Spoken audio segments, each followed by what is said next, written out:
Rich? Okay, we ready, Paul? Nice. Clip Yeah. on. Perfect. Good to go, guys. Okay, good evening, Somers, and welcome to the Somers Town Board work session of Thursday, June 3rd, 2021.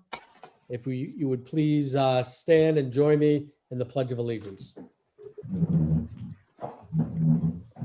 I pledge allegiance to the flag of the United States of America, to the republic for which it stands, one nation, under God, indivisible, with liberty and justice for all.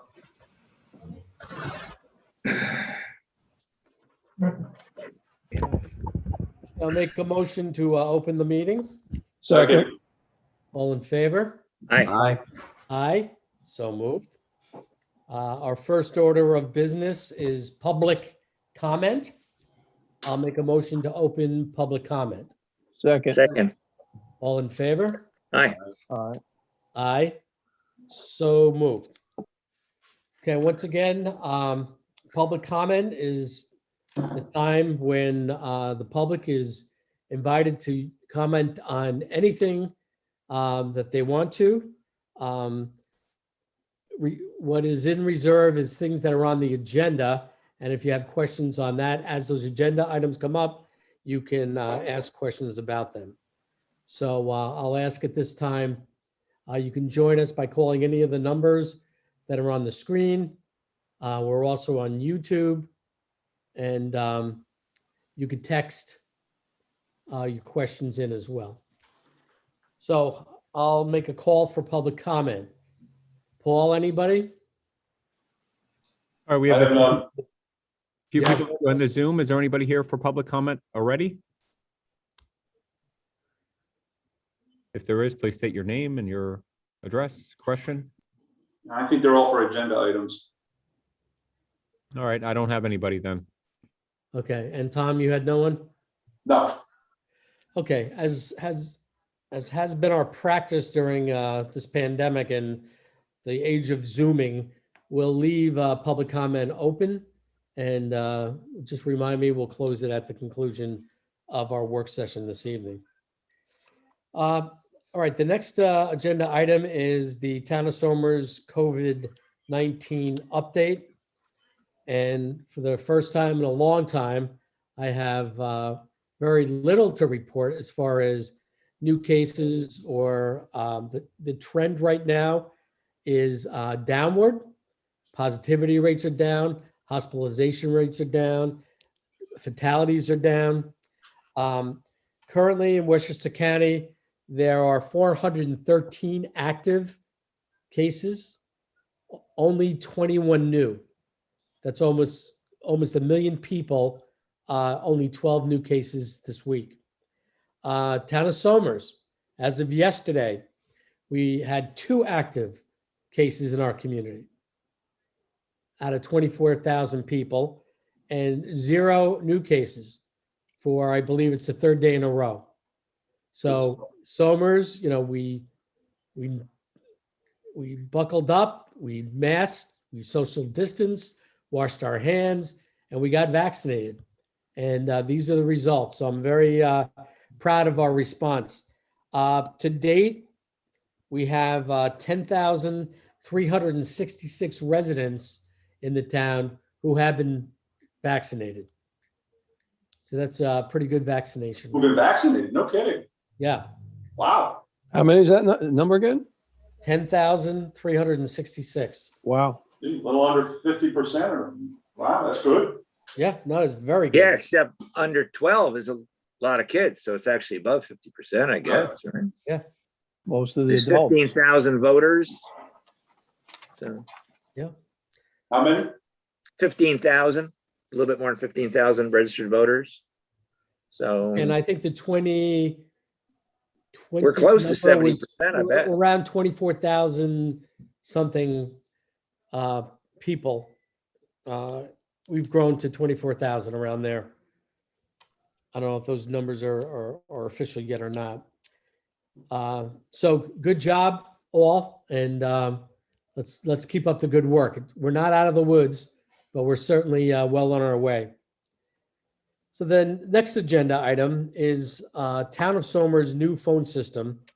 We have a couple of presentations this evening. And is Ray Maggi with us this evening? I don't see him. Not as of yet. We do not have Ray, guys.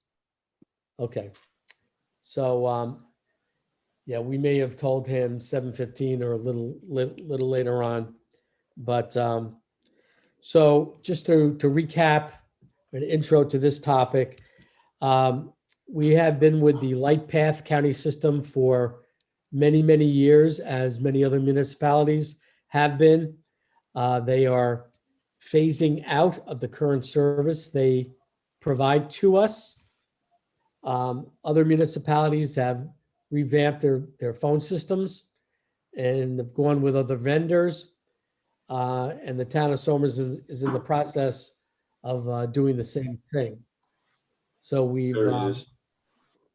He just got here. oh, Ray did? Yep. Yes. Okay, so we'll see if Ray mimics what I just said. Hopefully he does. Ray just joined. Okay, so Ray and Tammy Sava of my office have been working with actually Councilman Sirico as well on evaluating a new phone system for the town. And Ray, I'll let you do a little intro to the presentations. Okay.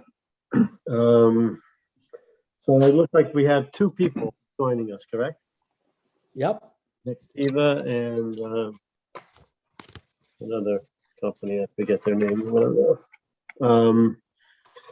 So I guess AV and Interglobe. we've obviously decided that we're gonna go with an IP phone system, correct? Well, it's part of it. Yeah, those are the recommendations that's why we're whittled it down to two companies. Right, so to me, the important things that we need to discuss are our current network. We need to make sure that whatever vendor we bring in can hopefully work with what the hardware that we have. And if not, then we have to consider upgrading. And that could be costly as far as wiring your building, and replacing switches, that type of stuff. So we need to make sure that that's up to par, because the one vendor, Nextiva, that I spoke to, said that they can actually work with anything that we have. If we have gigabit switches throughout the building, we should be fine, and their system will work fine. I think the other vendors that we spoke to, Altice and the other one, is that they need us to upgrade our whole infrastructure. So we need to make sure, where we're at with that, because that could be a whole big different ballgame. And that's what kind of brought me to Nextiva, I think. So we got to make sure that this guy is legit for that. I looked at all types of different features that we're looking for. We don't do any of this stuff now, but I think some important things would be like texting and like a live chat, so that we can all communicate within the company, and video conferencing. And all of that is I think, are three big features that we got to make sure our vendor can handle. Okay. So yeah, Interglobe Communications is with us. George Norton will be presenting. He's the senior account manager. Gregory Norton. So Gregory, are you with us? Nope. Okay. Now, once again, we may be ahead of schedule here. Slightly, not much. But all right, so let me just tell you who we have on tap here. So the senior account manager for Interglobe Communications will be Gregory Norton. His colleague, Kevin Coughlin, will also be part of the presentation. Yeah, and I'm looking at the calendar here, and it's 7:15. So, like I Kevin said, Coughlin was on earlier. I remember Okay. seeing his name, but he must have dropped off. okay, well, so Paul, if you see Kevin Coughlin or Gregory Norton pop up, Yep. I'll, um, I'll take a look at. They did drop off for some reason, but I'm seeing in the waiting room that they're not there, trying to get back in. So if they are, I'll let them in immediately. and I do have to kind of say that we've been receiving some nasty grams from our current vendor saying that there's an 80% increase heading our way if we don't decide whether we're going with them or telling them that we're going with another vendor. So I think hearing these presentations and maybe arriving at a selected vendor by next week would probably be in the best interest of the town. Do we have any of the vendors on, Rick, or no? No, well, the other vendor is Nextiva, and that's John Howlett, and he's due to be on at 7:30. Okay. So, we have them 15-minute segments. And we didn't have Altice present, right? I mean, we just found that they were just not our choice, I believe. Well, Right. we wanted to have LTs present. I'd still would like to, but they're right out of the gate tremendously more expensive. And Yeah, and they wanted to upgrade our, internet to a complete fiber. It was going to be a pretty big deal. Right. And, however, that's still on the radar screen if we want to do that. I think that, in a sense, they may even disqualify themselves. But there's a couple of things that maybe I would make some remarks, but I'd like maybe the vendors here as we go through them to hear some of them. okay, well, we have one more minute if you want to fill the gap. Fill in the gap. Well, essentially, the existing system is a phone-based system. So, Ray, correct me, but we have, a lot of phone lines that we're paying for. Okay. Yes. With a software-defined system, we will not need as many phone lines. So there will be a savings associated with that. Got Gregory joining us, guys. Okay. Gregory. So, Yeah, so there'll be a savings associated with that. So that's one thing to think about as you go through this. We're buying service and they're going to be replacing, equipment with that, like phone headset equipment. I mean, I think we want to ask, what does that look like unbundled and how does that work from a system point of view? And Okay. the third thing we want to also understand is what's it going to actually take to make this conversion? Because I think we need the buy-in from all the departments, although, we're going to give a direction from the top that we're going to go in some direction here. But each one of the departments have to buy in because it's going to be work to go through that conversion. Okay. And we're going to need help from the vendor to make that conversion as well. So I'm hoping all that's part of their bid. all right, so why don't we hear from Interglobe Communications? Gregory, are you there? I'm here, Gregory Norton. Hey, Greg. I'm here, Kevin Coughlin. Hey, Kevin. Hi, guys. Nice to meet everybody, ladies. Good evening. Good evening. So if you're ready for us, I'll start because I know we have a short amount of time. My name is Greg. As I said, we are presenting a proposal for the town. I know you guys are now ready to move away from the old school phone system, upgrade to something a little bit more modern and convenient to what's called a hosted platform. So we propose that using the existing internet services that you currently have now with Optimum. We would replace or provide all new phones where the phones are located in the different buildings, those being the townhouse, highway department, library, parks, seniors, and the water sewer department. We'd provide switches out there.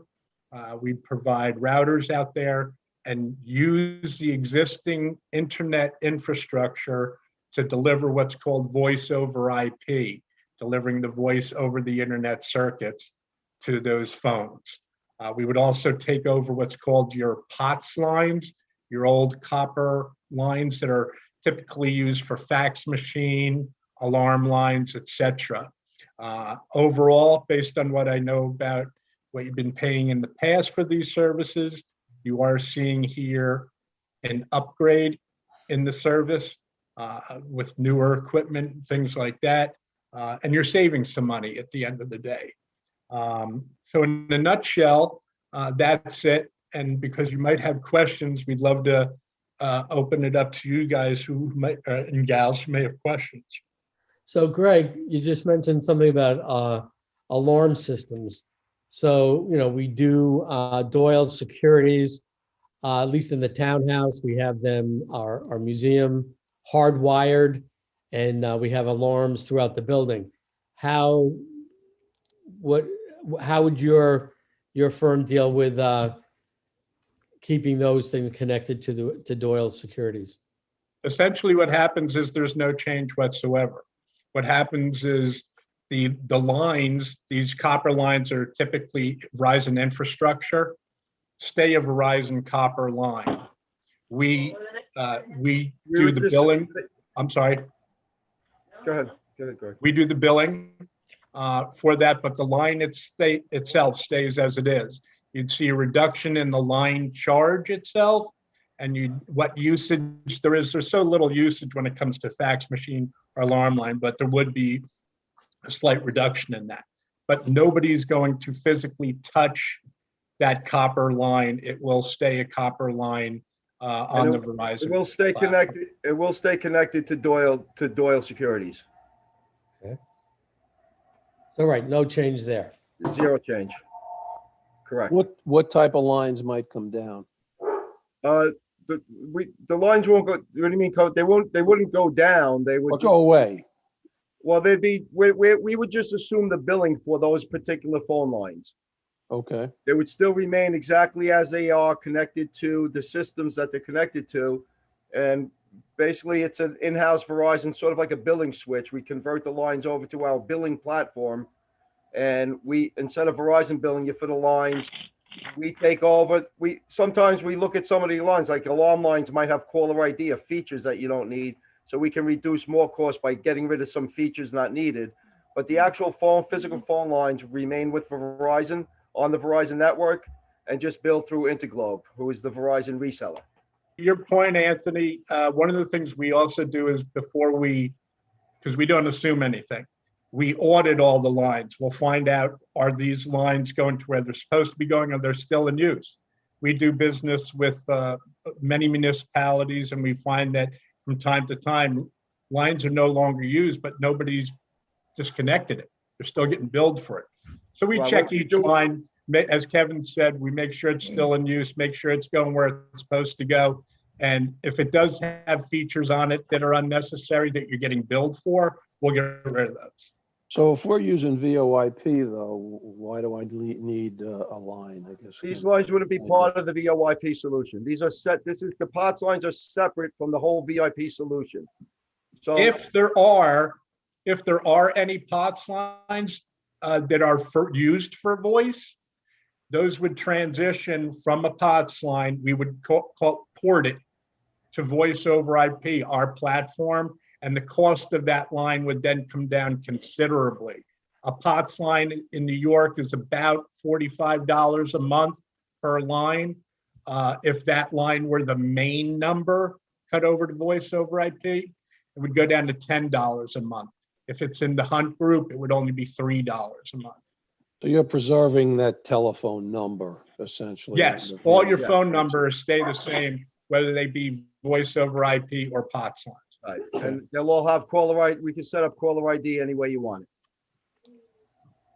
So basically, Greg, this would be the same things I have in my house, where I have the telephone goes through the cable through Optimum, and I pay a fee less than I used to with Verizon. I keep the same number, it just goes through that. Yes. Not necessarily, no. The numbers are ported Go ahead. onto, I'm sorry? Now somebody ahead, named Kevin. Annie is talking. Sorry, Annie. No, that's all right. The actual phone numbers that you use for voice services, for voice traffic, those numbers get ported through the static IP address of the Optimum circuit onto the Interglobe Voice over IP network. So the numbers basically get ported to our router. The numbers will go through our router back onto the Optimum circuit. We basically going to put a static IP address from the Optimum circuit into our router, and the voice traffic gets funneled that way. So it's separate from the internet. We keep it separate from the internet. We connect a switch. The phones get connected. We could go through all this, but kind of how it works is the numbers will be ported away from Optimum onto the Interglobe platform. But the phone numbers stay the same from the point of view of the public. Yeah, And all if the the numbers- internet goes down, which on occasion it has in this town, Yes, if sir. the internet goes down, what goes out that we wouldn't have? There's a couple of ways those things are addressed. I know that the town is upgrading its UPS, its backup battery systems. So in one way that helps the phone system and your network stay up to a certain extent. But the other thing is, in these days of voice over IP, and to your point, your home and businesses are going voice over IP. So if there is a power outage, one of the things that we typically do is set up and we'll work with your people about how are we going to redirect calls during that outage.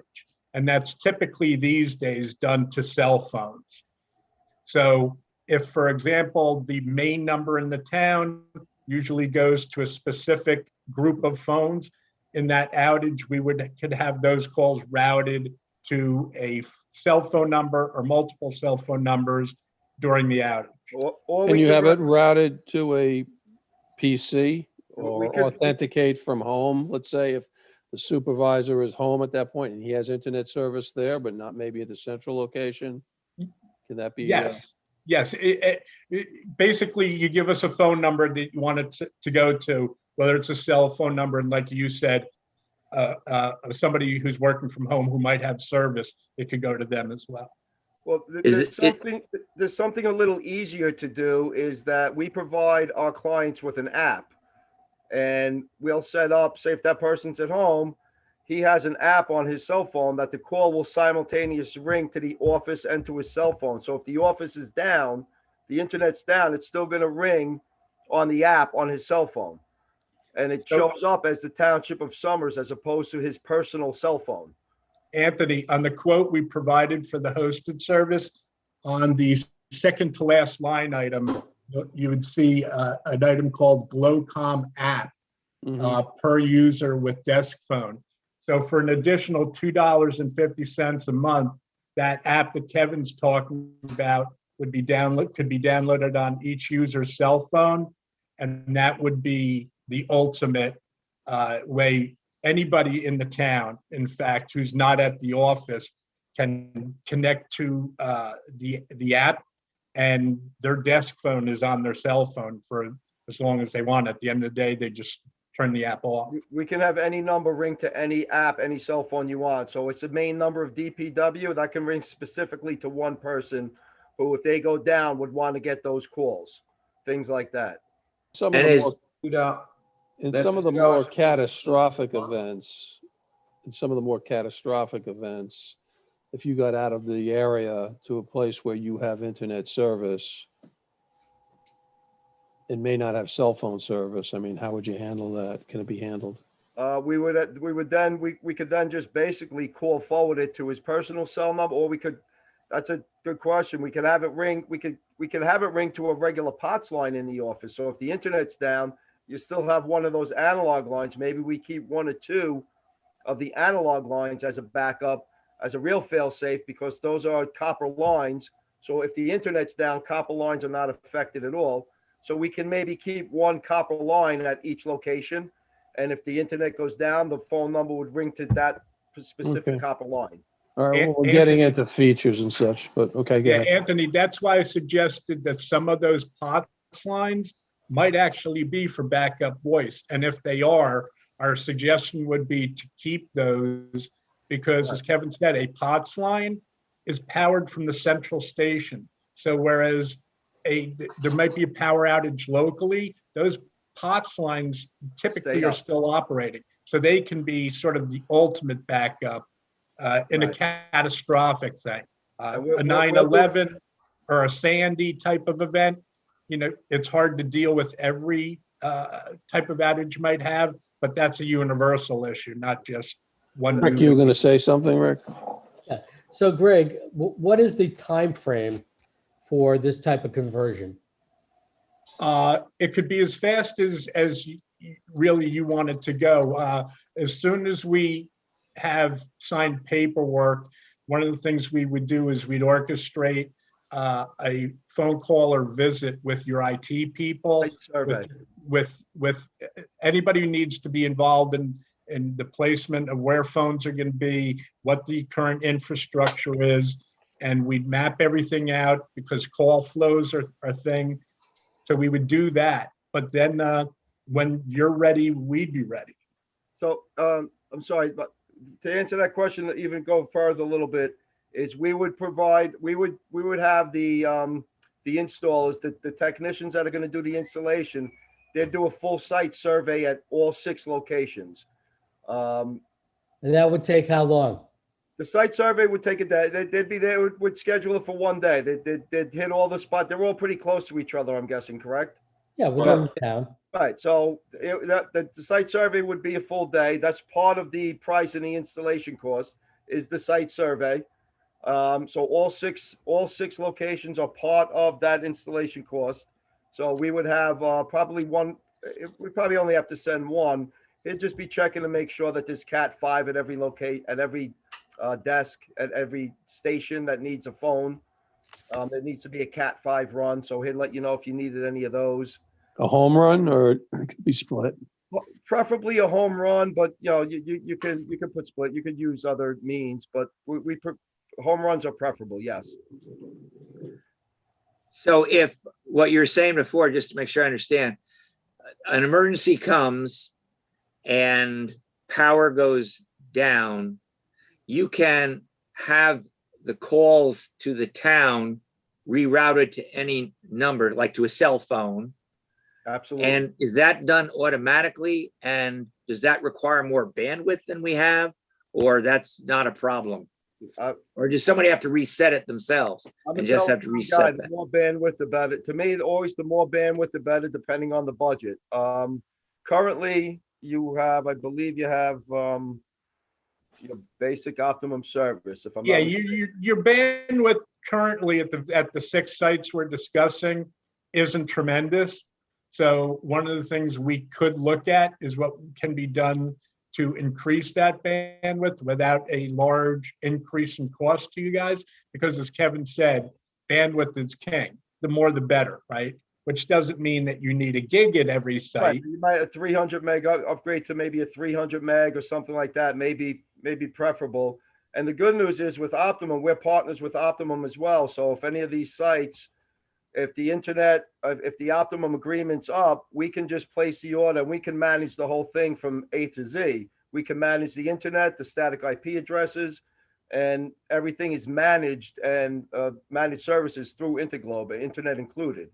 If we keep the existing internet, that's fine as well. We just need a static IP address is all. But there's options there. If you mentioned the phones might have a video chat capability, that would require new phones, or that's a special thing we'd have to get if we want to do that between departments that are in different buildings? That would be a special phone for that. We provide Polycom phones, so we'd look up the Polycom model phone that can do video conferencing. We haven't quoted any of those kinds of Okay. phones, Richard. That's what I was wondering. Okay. But if need be, we could change the quote around to facilitate including some of those phones. They're quite pricey, Rich, just so you know. Oh, is that right?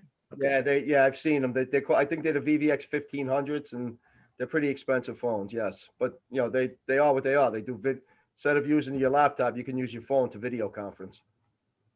Gentlemen, Greg and Kevin, I want to thank you for your presentation and fielding, all the questions. We will get back to you with any further questions that Please. any of the board members or our technicians have. And I want to thank you for your time this evening. Thank you Thank very you much. very much. We appreciate the Can I opportunity. add one final thing? I think I got lost maybe, is that what Greg said. Greg and I personally will do a full audit of all the phone numbers before we move forward with porting or doing things like that. We've done that for City of Newark and other municipalities. We will do a full 100% audit of the POTS lines, the other lines you have, and all of that. So that would be included with our services. And just as a quick example, I did a visit with the school district today, and upon doing the audit, there were 4 POTS lines there. And remember, a POTS line is about $40 a month. So 4 of them obviously is $160 a month. And those POTS lines hadn't been used for years, and they paid for them. So the audit, there's a benefit to doing that audit. You get rid of stuff that you're not using anymore. Yeah, I of course. see the value in Very that. much, guys. Thank you, Thank you. gentlemen. Thank you again. Appreciate the time. Thank you. God bless. Thanks. Take care. Okay, next on the agenda would be a presentation from Nextiva phone system. John Howlett. John, you with us? Yes, can you hear me? I can hear you. Can you see me? We can see you. All right, great, Play pinball. great. Appreciate the opportunity to talk to you all. So where should I begin? I guess I didn't really have an idea what you guys wanted to cover, but I can start anywhere. Okay, so John, let me tee this up for you. So our current vendor will no longer provide the services that we currently have. Okay, So we've been outreaching to telecommunication companies. We were looking at hybrid systems and, Okay. Councilman Sirico said, we may want to just get a little more modern and go with a, cloud-based system okay, or internet system, voice over IP. So what we've done, we've looked at your proposal, looked at some other proposals, and we've called in you and another firm just to give us an overview. What are you going to do? Your proposal, let's see, calls for a monthly charge of $1,362.75 a month. Is that correct? no. So I could go through it. Do you mind if I share my screen? Not at all. All right, Well, can you? Yep, go ahead, John. So I got it here. Let me share. So here's a copy of the proposal. Start there.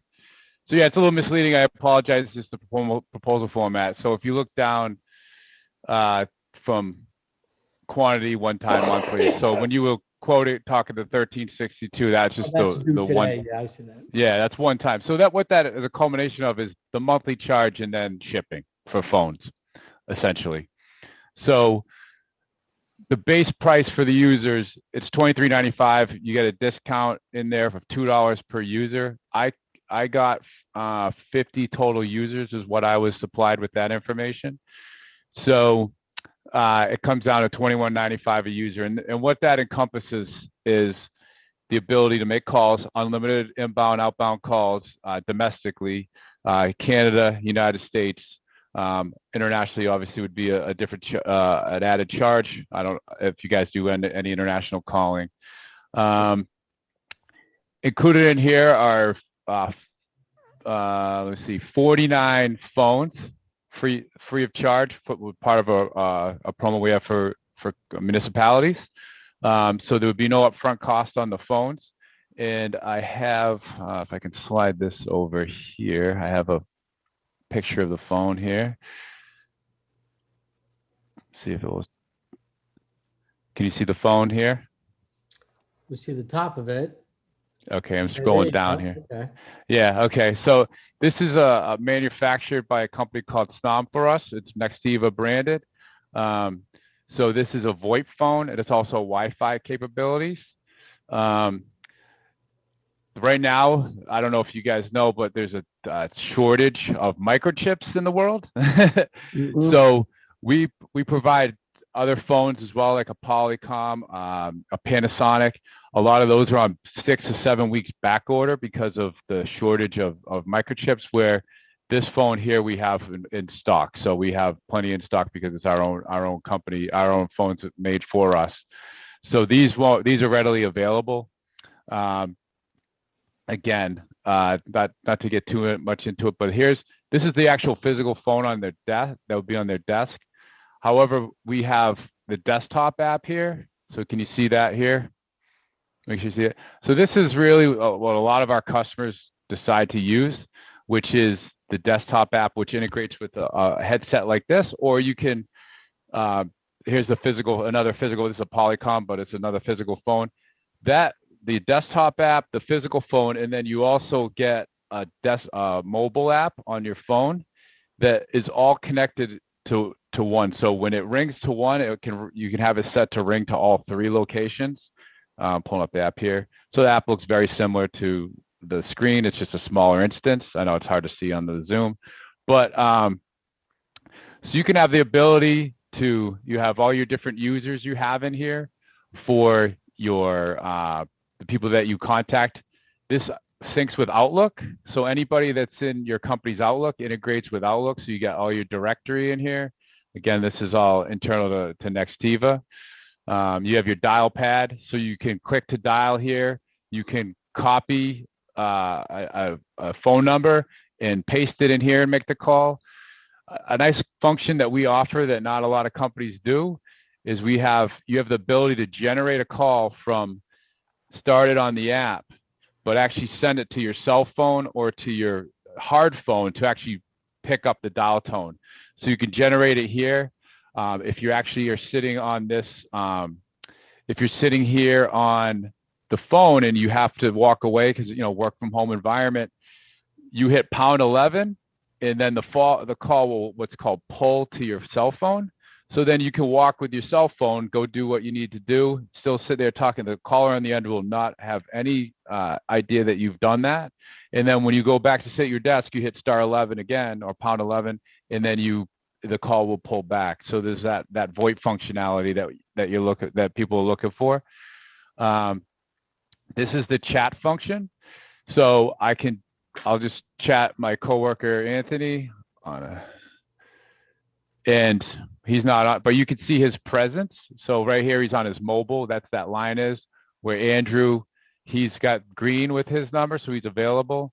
He's out in Arizona, where we're headquartered in Scottsdale, Arizona. So you can message that way. Every user has a room where you could conference room. So you generate, if you ever want to have a conference call with multiple people, or it could be internal to the town, or it could be external. You just give them a copy of this invitation here, and they can call into have your own chat room. So you don't have every single person has their own conference bridge. Is there a limit to that? How many you could have? 250 people. It's way too many. Yeah, well, it's a lot. It's overwhelming, but so you can add people into there. You can also chat in here internally, so you can have a chat dialogue instead of just a call. You can actually, let me close this here. Can you set up a conference call? Have people dial into a central number? Yeah, right here. So this is what you copy the invitation. I'll just paste it here to see if it does it. So here's what you get sent out. You've been invited. Oh, the call. Yes, you get invited to this link in here. Okay, this is for just a chat. I apologize. Let me do this. No, I get it. Yeah. So you could do a phone number as well that gets allocated to it. Another cool thing you could do, if I open this back up, you could do one-to-one video. So here's the call. If I wanted to call Anthony, I would just hit call. This is video call. So those iPhone users out there, think of it as one-to-one video where you're doing FaceTiming. So you can actually just FaceTime with each other while you're talking rather than just have being on the phone. And again, this function is you call from another device. You can generate the call from your cell phone or from your desk phone if you don't feel like talking on your desk set. Everybody gets one of these apps that they can download to their desktop and their phone. There's a lot of different cool features on here that you can control down here with the settings. Like you can put on Do Not Disturb, which I should have put on because I don't want anybody calling me in the middle of this. There's another cool feature is it's called Nextiva Anywhere, where this is going over the internet. It's not a matter of if the internet's going to go down, it's when it's going to go down. So if the internet ever goes down with that the phone service is riding over, you'll have a predetermined destination where that call will go to, so you guys won't miss any of your calls. Primarily, people route it to cell phone, but if you want to route it to your landline or a personal line, you can do that as well. It's up to you. Our onboarding team, when we start setting people up, they'll take all the information, all your users. They'll be assigned an extension. Everybody will get their own extension, a 4-digit extension, 5-digit extension, whatever it is you want to have that as a numbering sequence. And then they'll also have a directing with dial, so people on the outside could dial directly in, or they can go through the auto attendant if you do have an auto attendant, or they can go through someone who answers the phones and directs them there. Don, I have a couple of questions. Sure. Heard you mention it's compatible with Outlook. So in other Yes. words, you could take your Outlook contact list Yes, and import it. Now, exactly. the desktop phone itself doesn't have any of those like video conferencing capability, right? You need your No, if you have a computer with a camera, you really wouldn't need that. right. So you There can are do this with phones your like that. computer, right? Can you text from your desktop phone? From the physical phone, no. But from the app, you can. So you could do MMS or a simple SMS. So the way you would do that is if you just have those, you have to manually program in someone's phone number to be able to text with them. So that's So- usually a function of their cell phone. So just to simplify it, I mean, you can put this app on your phone. Can you put it on your computer? Yes. Yep. So right here, it's on my computer. So that's what I primarily use is this Bluetooth headset with a computer there. So you can conduct calls from your computer once you have the app there, right?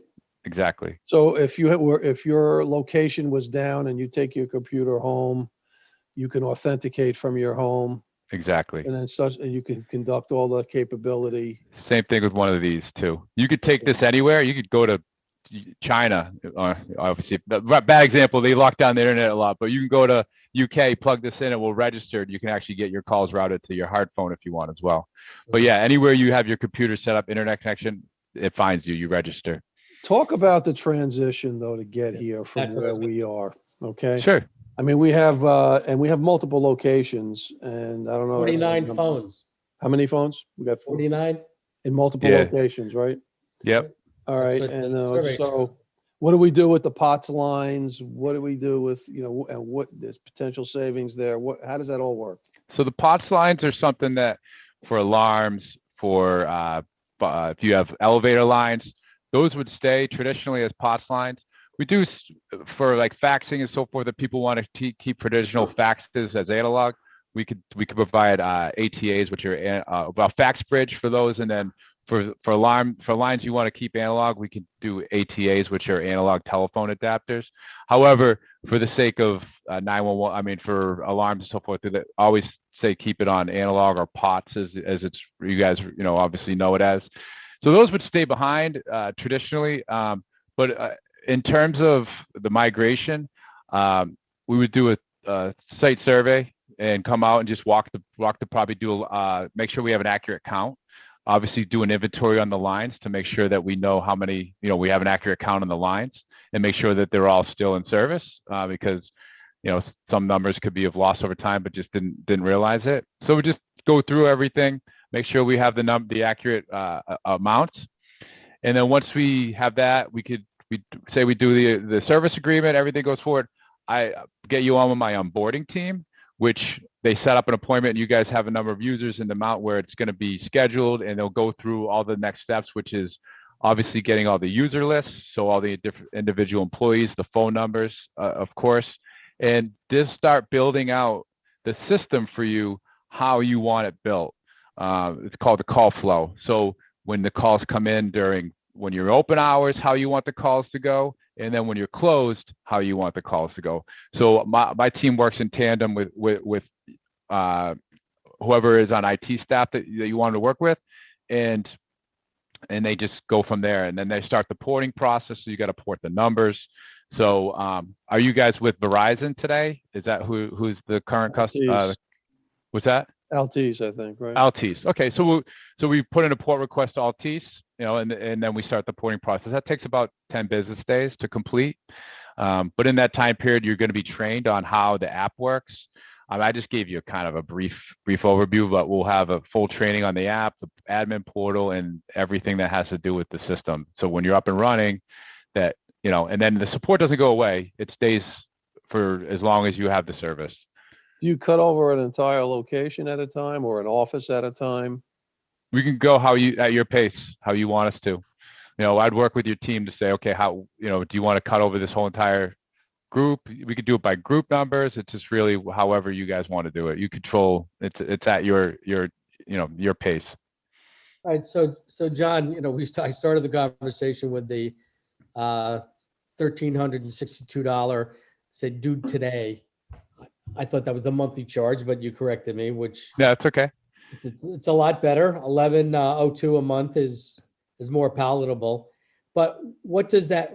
So if we decide to go with you and we pay you $1,362.75, then your team comes out and does everything you're talking about. Yeah, we're not going to get billed by the hour for no our system. No, so you get 60 days to onboard. So what I put in here is called it's essentially a bill push. We know it as, but you have 60 days to get everything up and running. Obviously, if it takes longer, we can push that out even further. But traditionally, it takes probably customer your size. I don't know, probably like 3 weeks. I'd say from beginning to end to get it up and running. Obviously, because we have the inventory with phones that we can meet those needs, meet that timeline. Where it's like right now, like I said, there's a huge shortage in phones. So I want to be upfront with you. I would, we do 50-50 between Polycom and our own Nextiva phones. It's just user preference, but Polycoms right now are just back ordered. Can you mix and match those phones? You can. Again, it doesn't. They're just, they're very similar phones. But I can actually, I could bring out physical ones. Are we buying the phones, leasing the phones, or what's going on here? Technically, you're buying them, but they're part of the promo, so we're giving them to you for free at no cost as part of the service agreement. And if something breaks, like a phone breaks, do we buy one, or you just do it? No, it's replaced. It's under warranty, so it's like the life of the term. So John, do those phones, is it like leasing a car where at the end of the lease you get another one, or these are phones until we buy others, or are they routinely replaced by you? These are yours until the end of time. So we could upgrade, obviously, at our cost. Yeah, you could you can upgrade, but also when the end of the term, there's incentives to renew, and that's, we can do a new inventory on phones. That's also part of renewal process. So John, against all of this, though, we're going to be taking down pot lines, or some of them, right? So there's some savings that we'll realize against this cost. Oh, definitely. Because you guys if you're not on a VoIP system now, it's not even, obviously the cost is very sensitive. I understand that. It's the functionality and the ability. It's more than what you've got now, obviously, because you're going to have the ability to chat, to text through here. You're going to be able to have the mobility. That's the huge thing, is mobility. You're not chained to a desk anymore, to a physical phone. Unfortunately, people are going to be able to find you wherever you go. That's one of the that's major downfall. So unless you put on Do Not Disturb, they won't get you, but they're going to be able to find you in one way or another using your phone. So it frees you up. And also, obviously, in the work home environment, you have the flexibility that if someone isn't able to come in the office that day, I have 2 young children, so sometimes going to the office to me was not the easiest thing to do, because I had to have coverage in case my kids were sick or something like that, and they had to stay home. So now it just gives you that flexibility where you don't have to you're not chained to going into the office all the time. but it also has, the video capabilities. There's a lot more to it than just phone service that, and I don't want to cloud the issue with, but we have these add-ons you can get with different licenses that allow you to see all your incoming calls. If you're doing some kind of outreach program, all the numbers, you're trying to get campaigns going for donations and stuff like that. There's all kinds of analytics that come with our system that you could see all the different calls and where they're coming from, broken out by area code, broken out by state, broken out by country. So there's a lot of different analytics, which is part of our next seat up. But as you use the system, there's gonna be things that you could potentially add on later on. It's kind of the walk before you run philosophy here is really what the approach here, because you're going from one technology to a wholly different one. So we have, we have like highway departments, and maybe people don't have offices, right? They're in trucks and cars. Yeah. Can you sort of, assign a number to an individual that doesn't have have a phone? Yep. Phone station. So Exactly. essentially you want to, so if he wants to, call this guy who's out in the truck somewhere, it goes to his cell phone or whatever. Yeah, they would just set up with just the mobile app or the desktop app. They wouldn't need a physical phone. So if someone like that, that's a simple user. You just have them have the soft phone. That's what they call the app on your phone. Mhm. So yeah, so they can find them that way, or you can just have them people could reach them. They can program the person's cell phone into their app. So if they need to call them, they can just call them through their pre-programmed cell phone number. So same way you use your cell phone now. So just think of it as like an extension to your cell phone. Is now your office is part of your cell phone. There you go. So Well, John, just one other thing, Rick, is that, when we go through the conversion, that's the big effort in any of these things. Sure. And when you touch workflow, you're getting people to modify and describe what the heck they do in each one of their offices. We have the clerk's office, we have tax collectors, assessors, and so everybody has a little bit of a different workflow. Yeah, So do you my go- mom you was go a town office- administrator up in Kingston, Massachusetts. So she was in government, local government, my whole life. So I understand what you're talking about. Hey, John, one question. Gotta be a If- seamless conversion, that's what I'm saying. Yeah. Yeah, but I mean, it just really matters of just the cooperation and just the collaboration together. I mean, that's going to ultimately be the end result. John, just an curiosity. If Sure. let's say the town hall loses power, but the rest of the town does not, Mhm. this will still work through the app that will be on people's cell phones or Yep. the laptop they take with them. Exactly. What would knock out the entire system if all the internet goes out? Internet out, power out, but you would still have, like I talked about before, everybody would have a preset number. It's called, we call it Nextiva Anywhere, meaning like, hey, you can get reached anywhere. So there'd be a preset number where if anybody called your landline or your direct dial number or try to get to you through your 4-digit extension, whatever it is, it would automatically route to that number, that preset number would default to that. And then once the system is detected that your internet's back up or the power's back up, then all the calls would go back to normal. So it wouldn't be routing to that So it would emergency find you number. anywhere.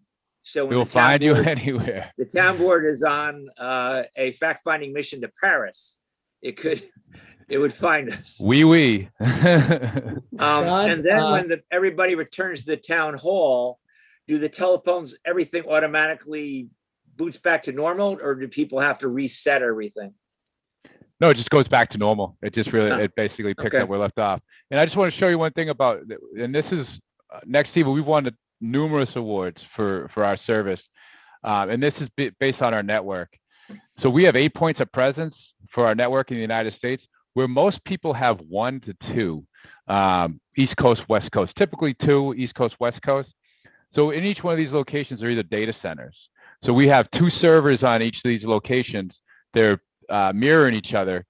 We only subscribe, the subscription rate is only 40% on each one of the servers. So in the event that, say, something happens in New York City, and New York City has an outage, all the traffic can route to Chicago, And with 40%, you're only at 80%. We're not going to be oversubscribed, so you're not going to get dropped calls. You're not going to have missed calls. You're just not going to have no dial tone whatsoever. So that's a big differentiator between us and a lot of our competition, because when the founders of the company back in 2016, and we just celebrated our 15th anniversary last month, I jokingly call it the Field of Dreams approach. If you build it, they will come. They spent the first 2 years building out the network, not even bringing on a customer to make sure that it was in place. So when we brought on the customers, they would have that experience right out the gate, a positive experience. And in the 15 years that Nextiva has been in business, we've had no network outages, and that's detailed in this right here. Down Detector is a third-party company that monitors network performance by service providers like Nextiva, also internet service providers. The only way to get a 5 out of 5 rating is to have 5 years plus of no outages at all. If you go actually on their site and try to search for Nextiva, you won't see any notice of outages. Where if you search competitors, you'll see plenty. So here, this is kind of some stack rankings against some of our like the name brand competitors. Down Detector, we're 5 out of 5. We're Ring Central. I mean, they have outages all the time. So John, I hate to be the administrator here, but Sure. I have a town board meeting to continue. Okay, no problem. You've been a wealth of information. Sure. Appreciated your presentation. I would say probably within the next week or so, we will be choosing a vendor. Okay. So if we have any follow-up questions from tonight, we'll be contacting you. Okay, sounds good. Yeah, I'm And- right here in Connecticut, so I'm not too far away. Okay, awesome. All All right. right, well, thanks All again. right, everybody. Enjoy the rest of your Thanks, night and John. have a great weekend. Thank you. Thank you, John. Thanks, John. Okay, gentlemen, we have a lot to think about between those two vendors. I mean, if you I long for the rotary phone. yeah, I right. know, right? So at the end of this, maybe we could have an executive session at the end of the meeting and discuss contract. Good idea. Okay. Good. All right. So the next item on the agenda here is item 4, authorized proposal from Jordan for the replacement of the Well, town. you skipped 3. Yes, I did. Poor Susie's sitting there the whole meeting listening to the Yeah, phone. no, well, I understand Isaac is going to be our presenter. So now that you folks have learned everything about Telephone. voice over IP, why don't you tell us about the wonderful work our Somers Litter Task Force has been doing? Okay, thank you. Good evening, Supervisor Morrissey, town board officials, and those who are viewing this meeting. Thank you for allowing the Somers Litter Task Force a place on your agenda. I'd like to introduce, I have 2 people here tonight with us from the task force, our Director of Events, Louis Ekerab, and our Secretary, Annie Gollin. And of course, Isaac Nicholson, I will introduce him in a second, from Keep America Beautiful. So the Somers Litter Task Force continues to hold monthly town-wide litter cleanup weekends, and we sincerely thank all of our devoted volunteers. However, as anyone can see as you drive along our roads in Somers, the litter never seems to end. Therefore, after much consideration, we have decided to investigate the benefits of becoming a Keep America Beautiful affiliate. Now, among the many benefits to being a Keep America Beautiful affiliate are national network and credibility, national programs to enhance community improvement built on changing negative behaviors which lead to litter problems, potential grant funding for projects, tri-sector partnership, which includes the private sector, the public sector, and other nonprofit organizations. So among those benefits, Isaac's going to talk about them as well. He's going to elaborate. But what I'd like to do here with us tonight is Regional Director for the East Coast of Keep America Beautiful, Isaac Nicholson. And now Isaac will present to all of us and to those watching the benefits of becoming a Keep America Beautiful affiliate. Isaac? Great. Thank you, Susie. If you'll give me a second to bring up my presentation, we'll get started. And thank you all for having me today. A special thanks to Susie as well for kind of leading this effort. We've had some great conversations so far. So I wanted to catch all of you up basically on what we've been talking about, what Keep America Beautiful does, who we are, what we do, how we do it, and how we can help your town over the next few years, especially with this litter issue in particular. So as Susie mentioned, my name is Isaac Nicholson. I'm East Coast Regional Director for Keep America Beautiful. I started out the affiliate network as well. I was Executive Director of Keep Mecklenburg Beautiful in North Carolina, so the Charlotte area. Then I took over as Recycling Director in our Washington, D.C. office, and I took over as East Coast Regional Director a couple of years ago. So my job basically is to bring in new affiliates. We brought in around, I believe, 35 last year in total across the country. We are about 700 strong across the country in total at this point. So we'll get to that in a second, but I just want to kind of head that off with introducing myself, and we'll have time at the end for questions as well. So if you'll just bear with me while I plunge through these slides, we'll get through this pretty quickly. So first, Keep America Beautiful. Hopefully you are aware of what Keep America Beautiful is. Hopefully you've heard of us at some point in the past. We have been around since 1953, almost 70 years now. Our vision is a country in which everyone lives in a clean, green, and beautiful community. Our mission is to inspire and educate people to take action every day to improve and beautify their community environment. We are the #1 community improvement organization in the United States. We do get called a recycling organization occasionally, a litter abatement organization occasionally, a beautification organization, but we are all about community improvement. Our job is to bring communities together, focus the energies and efforts they're doing, sometimes piecemeal in different departments and different nonprofit groups, and try to channel that energy in the right direction where we can see improved outcomes and stop combating a symptom of a problem over the long run. We want to actually end the littering problem instead of continually picking up litter as we progress. So our affiliate network, we are all across the US. We grew out of the Southeast when we started our affiliate network in the 1970s. We are growing quickly in the Northeast as well. We just brought in 30 new affiliates in Maryland. We have a couple of in New York at the moment. You would be the first in Westchester County. Also, I believe the first on this side of the Hudson, I believe as well, in New York at least. So looking forward to working with you if you decided to take this avenue. But we are set up a lot like the government. We have our national office, we have state offices, and we have local offices as well. Again, 700 affiliates. You can see some of our stats on the screen here. I won't spend too much time on it, but I'll make sure you have a copy of this as well, so you can kind of look through it yourself afterwards. When we talk to new communities, just as I started speaking with Susie a couple months back, we get asked a lot why communities join Keep America Beautiful. A big part of that is our national credibility. We have been around for almost 70 years, as I mentioned. We also have that strong network of 700 affiliates. So when you become a Keep America Beautiful affiliate, you're automatically connected to colleagues, professionals within city government, within the nonprofit sector that are doing similar work to you across the country. That connection is invaluable in making sure you have access to different types of programming that might be more relevant to your particular issues as a community. The network, I mentioned that's the second bullet point. I kind of flowed into that. The model for change is something else I wanted to mention. I'll get into that a little bit later, but we are built around really changing behavior, trying to educate and put programs into place that not only combat a symptom, as I mentioned, but actually change the core behavior that are causing these problems. I'll speak to that a little bit more as we move forward as well.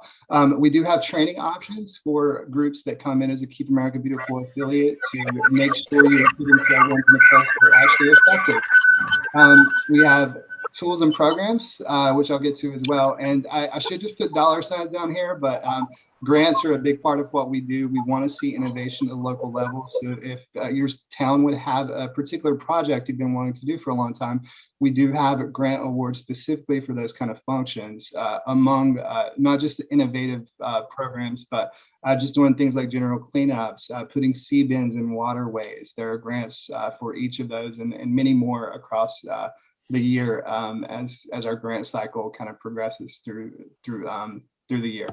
How we create change, again, I won't spend too much time going into the minutia of this, but we are really built to again change the behavior that causes these problems. So you can see how we create change here, kind of the flow. The core benefits of cleaning public spaces and neighborhoods are generally obvious to most people. You want to attract new residents, you want to have lower incidence of crime, promote outdoor activities, grow trees and plants that sequester carbon. These are natural elements and good outcomes of just the work we do at the ground level. The overall impact, though, is more broadly taken with stronger community networks, economic vitality, improved mental and physical health. You can see the rest as well. We do this through basically establishing social norms, facilitating individual behavior change, and making sure we are leading public awareness efforts as well. The tri-sector partnership, as Susie mentioned in her opening remarks, are really the core of what we do. When we come into a community, our primary goal is to really bring in the disparate elements of your community, the public sector, the private sector, and the social sector, to bring them together at the same table to really try to solve problems and meet the needs of your residents and your community at large. So this is really how our organizations work. If you decide to move forward with an affiliate in your area, we would work to bring together private organizations, the public sector, and the social organizations and other nonprofits, NGOs in your area that might be doing similar work and help you meet the needs, again, of your community. Going a little bit deeper into how this actually works, we do have a particularly stringent kind of entry process for our affiliates. First is bringing together your community, bringing together a group of basic representatives from your community who we will train to basically build your programs from the ground up. Susie, being part of the Litter Task Force, is already doing a lot of this work. We help channel and refocus that energy. We put it under the Keep America Beautiful umbrella. You would be known as Keep Summers Beautiful if you wanted to be, so you could tie into that national network and also tie into our national program. But this is the training process at large. Basically, after today, if you decide to move forward, there is an application you send in, and then we would work with Susie directly to put together our first training and get started. And then that's anywhere between a 2-month to a year-long process. It tends to fall on the shorter end of that for most city and local governments.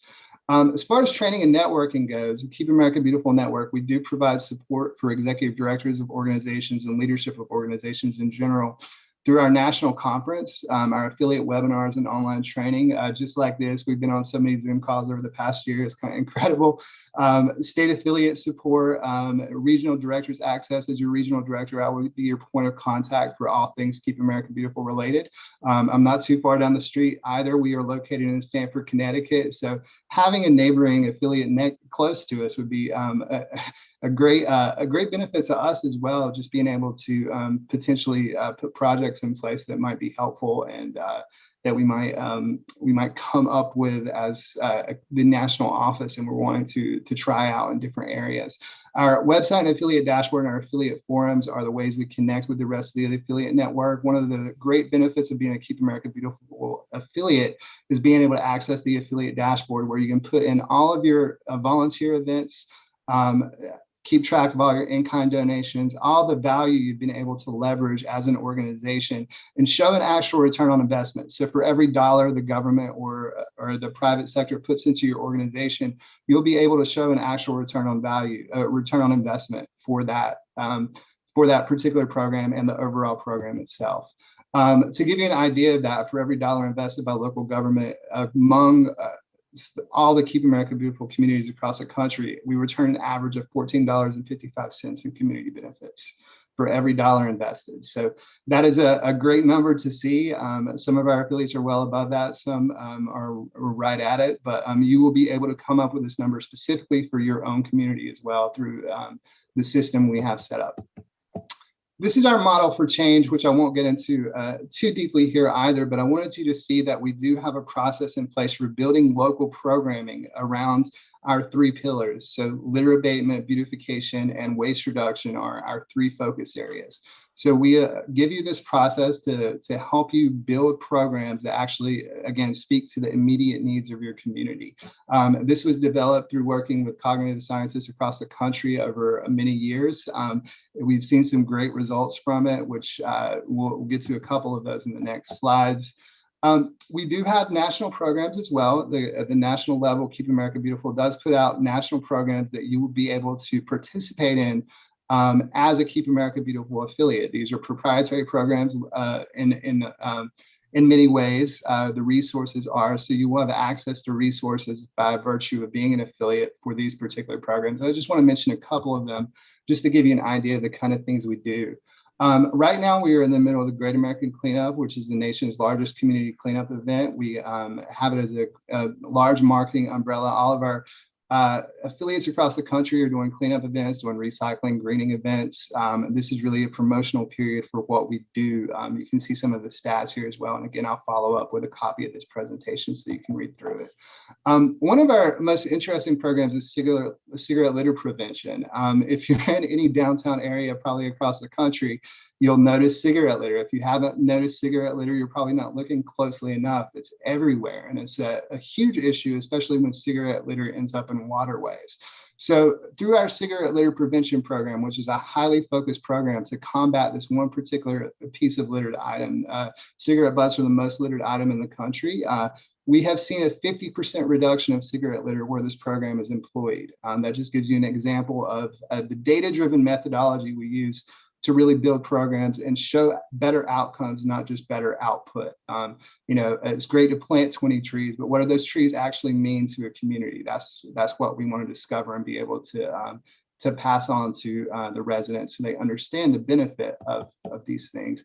America Recycles Day is on November 15th, I should say. This is basically a period to promote waste reduction. We've done a couple of different things over the years. The most immediate of which is our pledge drive. If you go to americarecyclesday.org, you will see our pledge drive on that. We also have a variety of resources for putting local programs together. Susie actually mentioned an e-waste drive that happened locally that can be part of the America Recycles Day effort, along with some educational elements, again, to make it less of a recycling drive and more of an educational kind of community improvement program, I should say. Young Stewards Education, if you are in the schools, we do have K-12 curriculum as well. I'll speed up through these next few slides. And then plogging for our planet is, hopefully, if you're not aware of what plogging is, it's picking up litter while jogging, especially over the pandemic months. We were trying to figure out ways to get people out and engaged in their community when we weren't able to get together in large groups. And jogging while picking up litter is a great thing to do individually. So we have pushed this heavily over the past year. So we're seeing some tremendous results from it. We actually had a race in Norwalk a couple of years back. It was basically a 5K where we had about 200 people participate as well.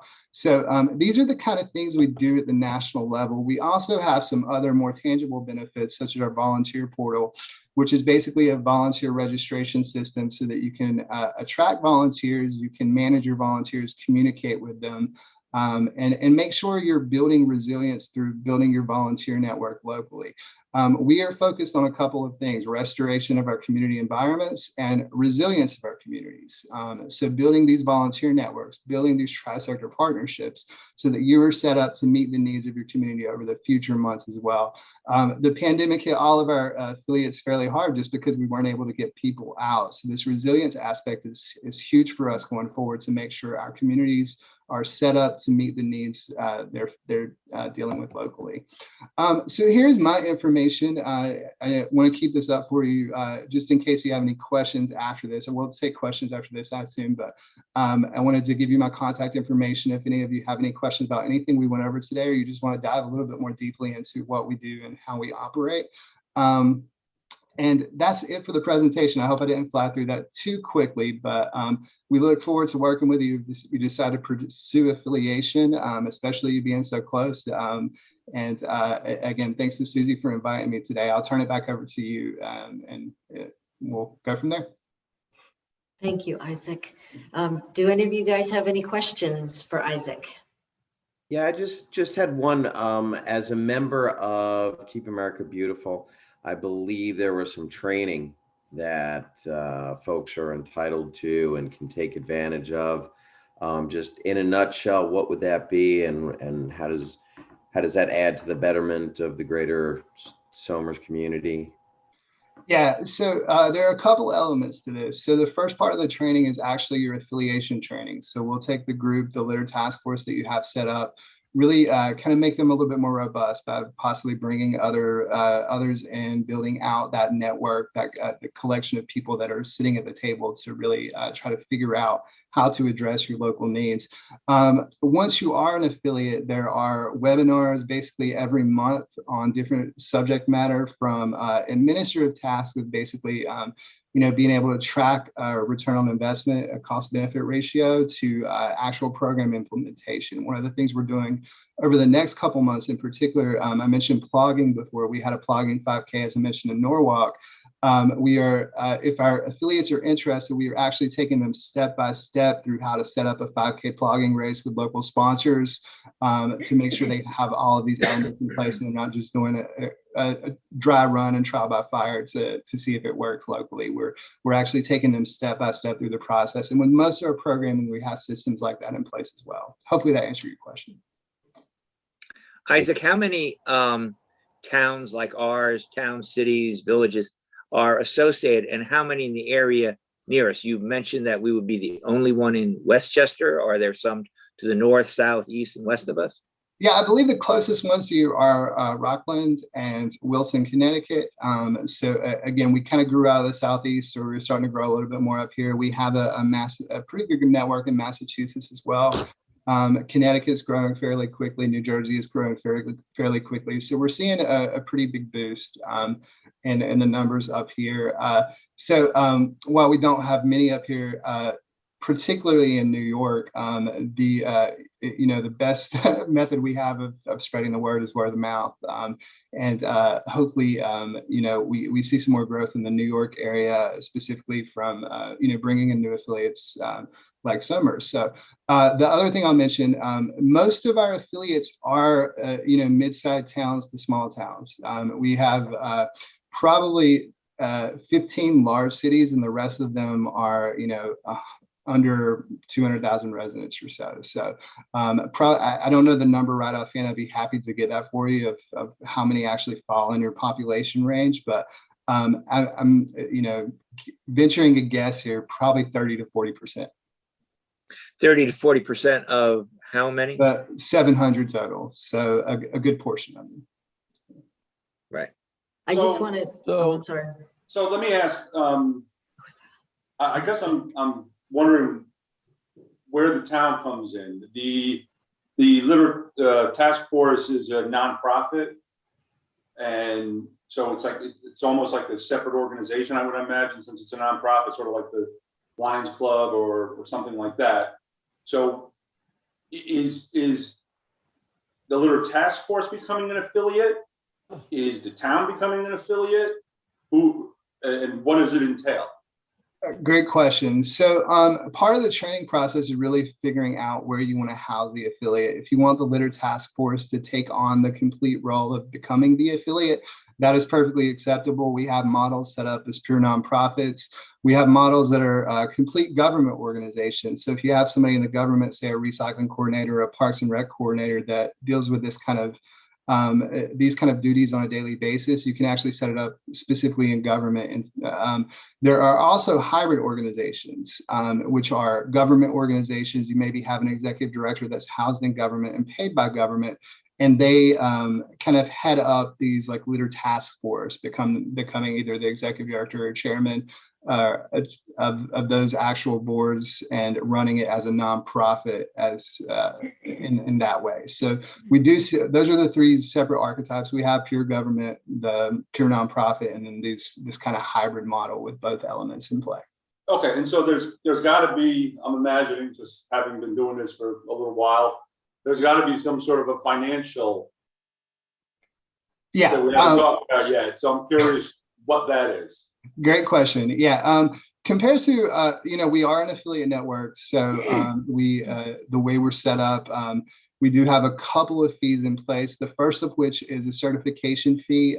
Typically, with your population size, that would be around $3,500. But because you have this litter task force already set up, we actually can bring you in what we call through a migration process. So it would be $1,500 in this case for certification. After that, each annual year is basically an annual fee we require, which for your population would be $170 a year. So those are the two costs you would have to cover. Hey, Roland? Roland?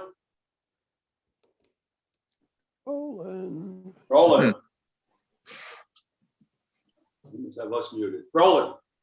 Well, what was your question, Tom? My question is, from an affiliate standpoint, are we allowed to do that? Would it have to be the town that becomes the affiliate? Because are we allowed to spend town monies on a nonprofit becoming an affiliate? Yeah, good question. What we do with some other groups, right? Who do we do it with? Isaac, what's the precedent on that? Can you ask the question one more time? I think Well, to me, it's more of a legal question. Now, first, yeah. before we do that, Rich, who do we do it with? Well, haven't we done that with volunteer organizations or Salvation Army people like that? Wouldn't that be the same thing as No, this? I think actually how we handle the Somers Litter Task Force now, and I totally get, why Susie has outreach to Keep America Beautiful. She's been going this basically alone for many, many years, and her drive and effort has beautified the town. And even today, she's still not satisfied. It's not clean enough. And I applaud you for that. We do have a budget for Somers Litter Task Force. I mean, I could see increasing their budget so, they could become an affiliate and putting, $170 in their budget every year for dues. Once again, I will go back to Tom's question. Is that something that, is a budgetable item for the town budget? Yeah, you're gonna ask Roland, I guess, right? Yeah, can I just interject? Okay, so I like the hybrid approach because we know you guys are behind us. I mean, for 8 years now, what was it, 9 years almost, that we've been doing this. I think as a town, the hybrid approach would be the best thing for us because then it would show the residents that the town, starting at the top, is behind this whole beautifying the environment. I think if we continue to go this alone as just a nonprofit sector, Keep America Beautiful affiliate, that's great. But we seem to be pushing the boulder uphill for the last 9 years. So I believe with you guys in it with us, and we already have Bill as the liaison, which is wonderful. I appreciate you guys appointing him. The hybrid approach to me, a government, nonprofits, we would pull in, all the people who already support us, as well as the real estate agents. Everybody has something to gain by this. Business fronts, real estate, selling houses. You don't want to see garbage when you pull up the driveway.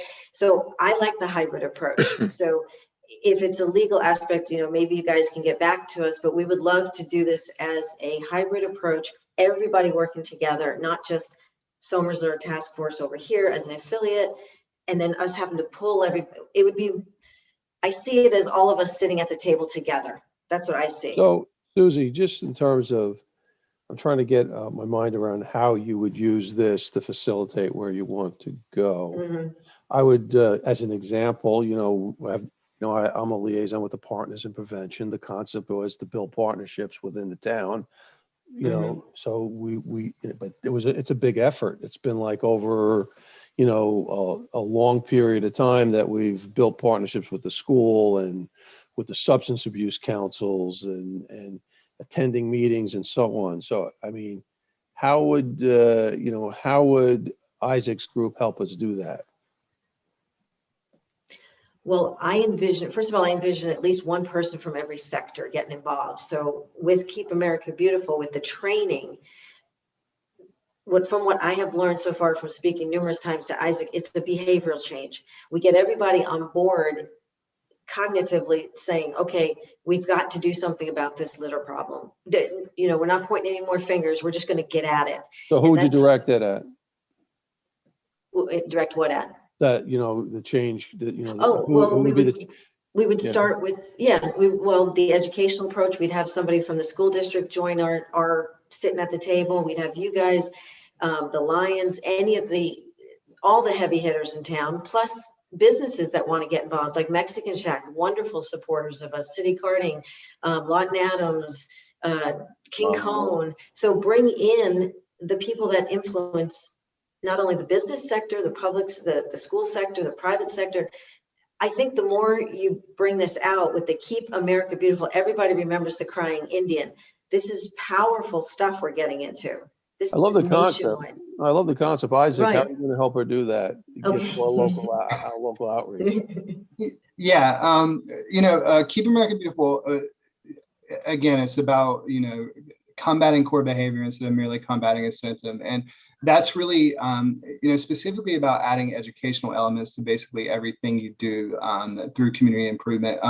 One of the things we have, we actually did a recent litter study. We've actually found that litter has been reduced by about 55% on the roadways across the United States over the past decade. So the work we're doing as communities is actually working. It's just being able to, brand it the right way, show off your outcomes, your improved outcomes, not just the output, the actual changes that have taken place. The way we do that, again, is really it's built around that behavior change process, so that you're not just getting people to pick up litter, you're also educating them while you're doing it. You have public awareness campaigns as part of this. And also being in the schools and having K-12 education is another aspect of it too. The litter issue isn't going to end overnight, but the more we can appeal to the next generation, the more we basically combat that symptom over the long run as well. So if I get the schools involved or a local community business involved, you have content that we could use to do that. But essentially, we're going to have to be out there with our volunteers, essentially bring them, host the meetings, and get them to buy in. Right. It's still a community effort. This, Keep America Beautiful is really about bringing your community together in a more robust and effective way. So a lot of these projects we see going on in areas are done piecemeal. You have Parks and Rec Department doing one, you have a nonprofit organization doing another. You have solid waste kind of sitting out there taking care of their own thing. So this is really about bringing all those things that people as a community generally agree on. 90% of the people are across the country believe litter is an issue. 90% of Americans hardly agree on anything at this point. So even that small bit of information we have is a great way to build a common bond at the core element of just working on your community and trying to improve your community as a group. So really, the training process is really built around who else do you need to bring to the table? How do you need to fill these gaps so that you're not, again, just merely combating a symptom, you're actually building resilience over the long run so that, whatever comes up, you have this network in place, you have this volunteer network, you have these resources, connections to private and public sector entities that can get things done. That's really what it's all about. Hopefully that answered your question. I know I was kind of running off a tangent. No, I get it. It kind of focuses us, but there's a lot of work. Right. So Isaac, can you just quickly summarize the difference between the hybrid group, meaning, right now the Somers Litter Task Force is a task force supported and by the town itself. Mhm. What would change if they did this on their own, or it was a hybrid with the town? Yeah, so you're almost set up as a hybrid already. Typically with our hybrid organizations, the main difference between that and other organizations is that they typically have an executive director that's housed in local government. So they're actually a paid employee. 10 to 20% of their job is kind of leading the litter task force in this case. and using them as a community board to figure out what you want to do as a community, and then having that leverage of being within the town government so that you can have access to resources that aren't necessarily available to a pure nonprofit. It gives you connections. Just, knowing a solid waste director, knowing a Parks and Rec director is a huge key to getting some of these things done, and having them sitting at the table with you is invaluable in these kind of cases. Well, right. And right. Full disclosure, we're a very mean and lean municipality. Gotcha. Our Parks and Rec director would work directly with Susie. Our new librarian would do the same. When Susie needs support, we do that.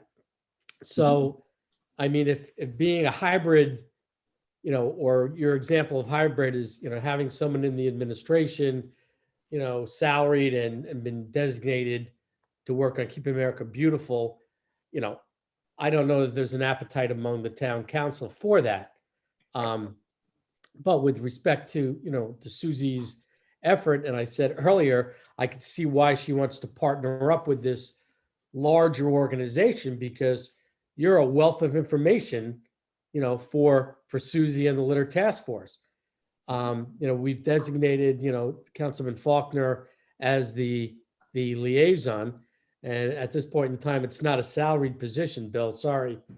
But, Wait a minute, Bill gets a Neither salary. or any of the others.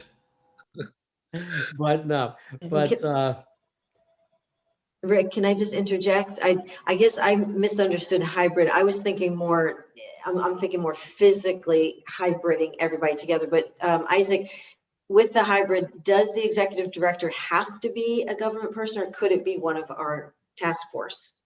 It could definitely, hybrid is kind of a loose definition in this case. It basically means that you are vested in some way in city or local government, and you do have that nonprofit arm. So you already have the nonprofit arm. You could definitely go about it as a nonprofit, especially the way you're set up. That, just hearing this as well, the nonprofit way might be the way to go, given the current setup. But again, this is part of the training process as well. Once we kind of have everybody at the table, really figuring out just how you want to be housed, how you want to set this up. That's, especially if the budgeting isn't going to be part of any kind of initial process. That's something that can be adapted as we move along through the training process as well. So does that answer your question, Susie? Sorry. Yeah, no. I think maybe Rick, maybe we can discuss, or somehow with Bill, we can figure out what is the best approach for our town. I mean, we definitely want to set ourselves apart. This keeps us totally unique as a town in Westchester. I mean, this is going to be a huge benefit to all of us. But as far as the town government involvement, Bill being the liaison, to me, that's a huge blessing. So if that's as much as the town board wants to get involved, that's fine with us as far as that liaison. What we're also, we do know that we have that budget that you gave us, and thank you. It's such a blessing. I'm not sure how much of it is left right now. That's our treasurer's department. Can I say something about the? We just want, one second in. So basically, Rick and town board, what I'm asking from the bottom of my heart is, if you guys could help us with the application fee, that would be a huge blessing for us to move forward. So that's I just wanted to say that. Go ahead, Annie. Annie's our secretary. I don't know. With that, we are a skeleton crew here, all volunteer, mostly senior citizens, actually, trying to hold this task force together, and we pick up as we can, but we really depend on volunteers, and we also depend on support from the town. And we used to have like a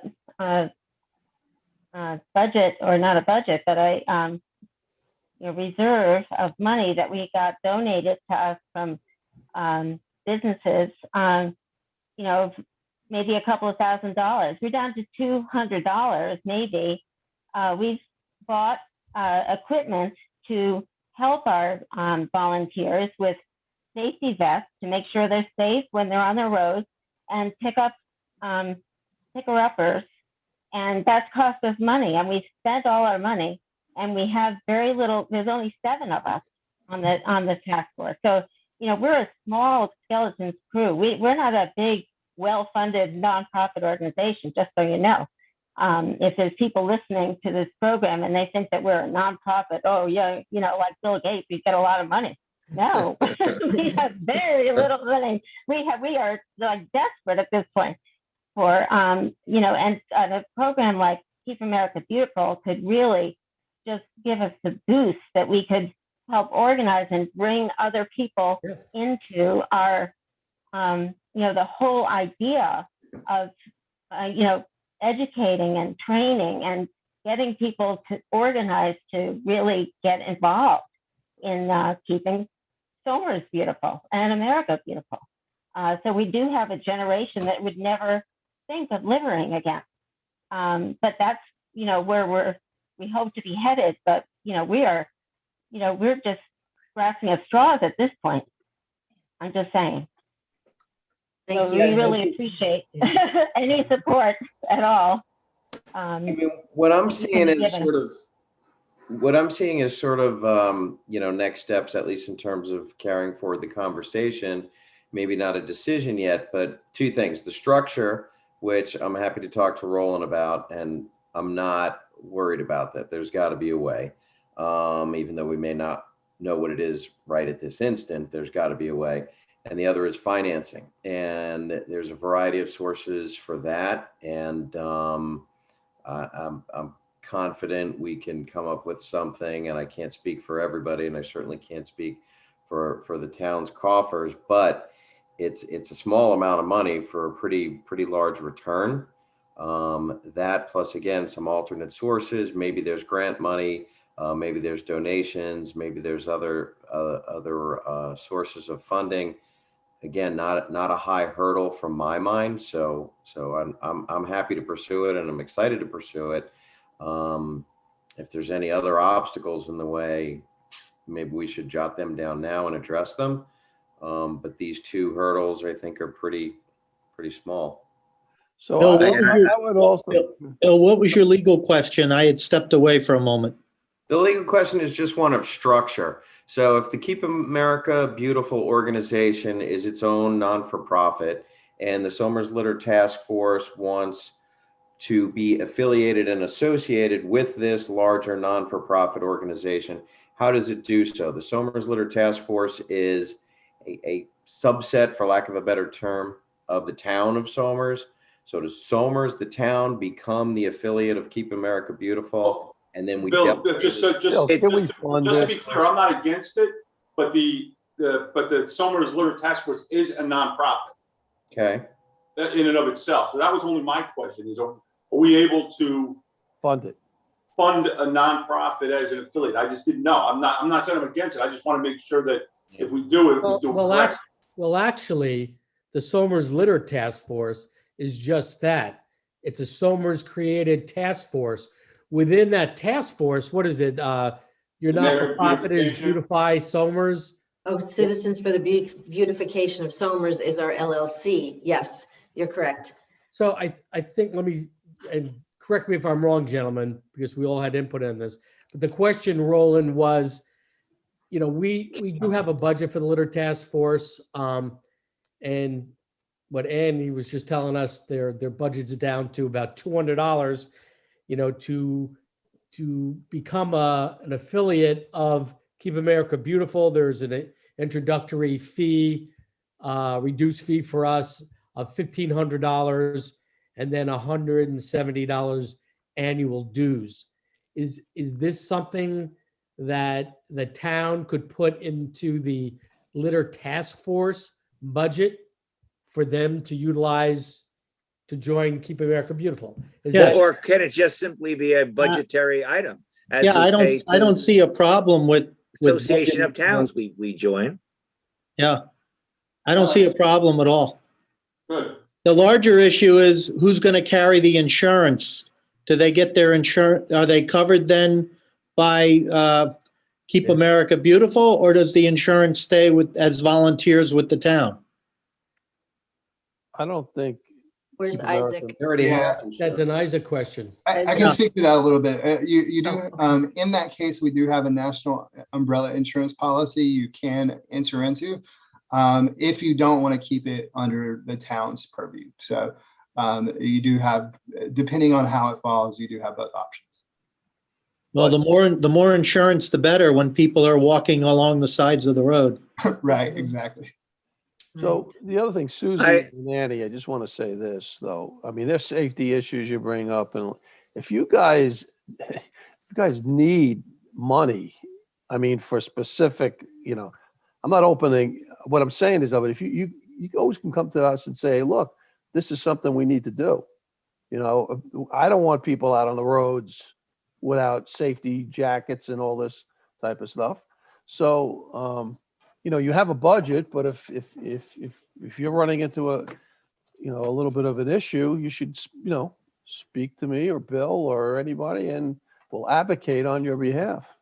Thank you. I know, you know how hard it is to ask for money. It's not I easy. hear you. I hear you. But the other thing I also discussed with Isaac, which I think is fantastic, is all of our businesses, whoever wants to get involved with us, which hopefully will be a lot of our organizations, our businesses, they can basically become a sponsor of this. Like, we do our ads in the paper, and down at the bottom, we'll put everybody who helps us. It could be numerous. So what we're envisioning is every business being like, yes, Somers Task Force is a Keep America Beautiful affiliate. This is awesome. It's a national recognition for everybody involved. Susie, are you on the web page? You know. You have a Am web, I in the, you have a web page on Somers website? no, I think we just have Hey. Facebook. We're not technically, I mean, I'm the youngest of our task No, force, I'm so just saying, we we need could, some help in that area. all right. Yeah, but the nice thing But is we with could the- attach that to the town's website Yeah, for sure. exactly. No means. Yeah. Yeah, that's the I pulled idea. it up. And They have a Facebook page. They mentioned in the Somers Chamber of Commerce. So Susie's right. Yeah, they don't have their own webpage. we don't have a webpage. no, Yeah, we but, could do that though. Okay. but we could put them on our website, the town website, as a committee. I believe we're there under organizations. Yes, Are you there? Yes. Okay. That's Yes. what I was asking. Yes, and I think people know us, we're the orange bag people, but we want to get more businesses, real estate, everybody who wants to see set us apart, keep us unique, make us elite. Northern Westchester, we're the last town in Westchester. This would be huge for us. And plus it comes with a base of volunteers that not necessarily are all from Somers, because a lot of people will log into what Isaac was talking about, and they'll look for events nearby. So they could be coming from Yorktown, Mayapack, Right. Connecticut even, to help Somers, because it's a Keep America Beautiful event. So there's a lot of layers here that we can't really get into right now, but I think Bill, as a liaison, Well- what do you want to do next? Can I just ask you a question Oh, first, Susie? I'm sorry. Oh, and Isaac, I just want to make sure I understand this. So from the point of view of Somers, the town of Somers, the big advantage is really the branding, so to speak. We become part of Keep America Beautiful. It gives us some resources, perhaps, and training to the task force itself. Although, you're doing great. I'm sure you can train other people too. And then we'd have resources for the schools or whatever, but really it's to give credence, credibility, and visibility as you expand efforts in fundraising and in other areas. Do I have that about right? As really what you're talking about here? Yeah, that's spot on. And to kind of speak to Annie's point as well, what we do through the training process really fills the gaps she brought up. You're 7 people strong, I think what you said, Annie, right? Yeah. So just filling those, those positions, building out the board, building out your volunteer network, that can go a long way to reducing the stress on Susie and Annie trying to get this stuff done. And just giving them programs that are kind of plug and play as well. That's another huge benefit of it as well. Hey, Yes. Susie, Yes, Susie, what Tom. you might want to do is, I did pull up the town website. There is not a tab under boarding committees Yeah, that's what I mean. for the litter task force, so you may want to just get together with Bill and Tammy and create one. Because, Okay. things like the emergency preparedness committee, the open space, the telecommunications task force, they're on there, but there's not a one for this organization. So you may want to look into, doing Okay. that. Create it, Thank we'll you. launch That. Well, we put did it it. there. Thank you, Tom.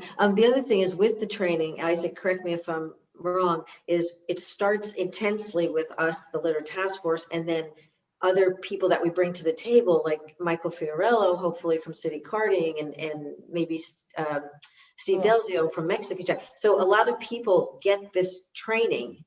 So Mhm. it's not just us passing it on and passing it on. They sit at the table and get the training, right, Isaac? Right. And, really a big part of the training process is just figuring out what resources you have available in your town. You have a good awareness of it already because you've been doing this, but there are probably key things you may be missing, key elements of having a robust board that's able to get things done. Just filling up the board at this point, right? It's having more volunteers to help out is a big step in the right direction as well. Right. Okay. Does anybody else have any other questions? No. No, well, as usual, Susie, it's always been hard to say no to you because Must be my dimples. No. I don't know about that, but you always make a good case, okay? Oh, thank you. So, Thank you. I know who to pull in, the heavy hitters. Yeah. and you do it well. So Thank I mean, I for one am supportive of being connected with Keep America Beautiful. I think it'd be like you said, a nice crown for the town to have.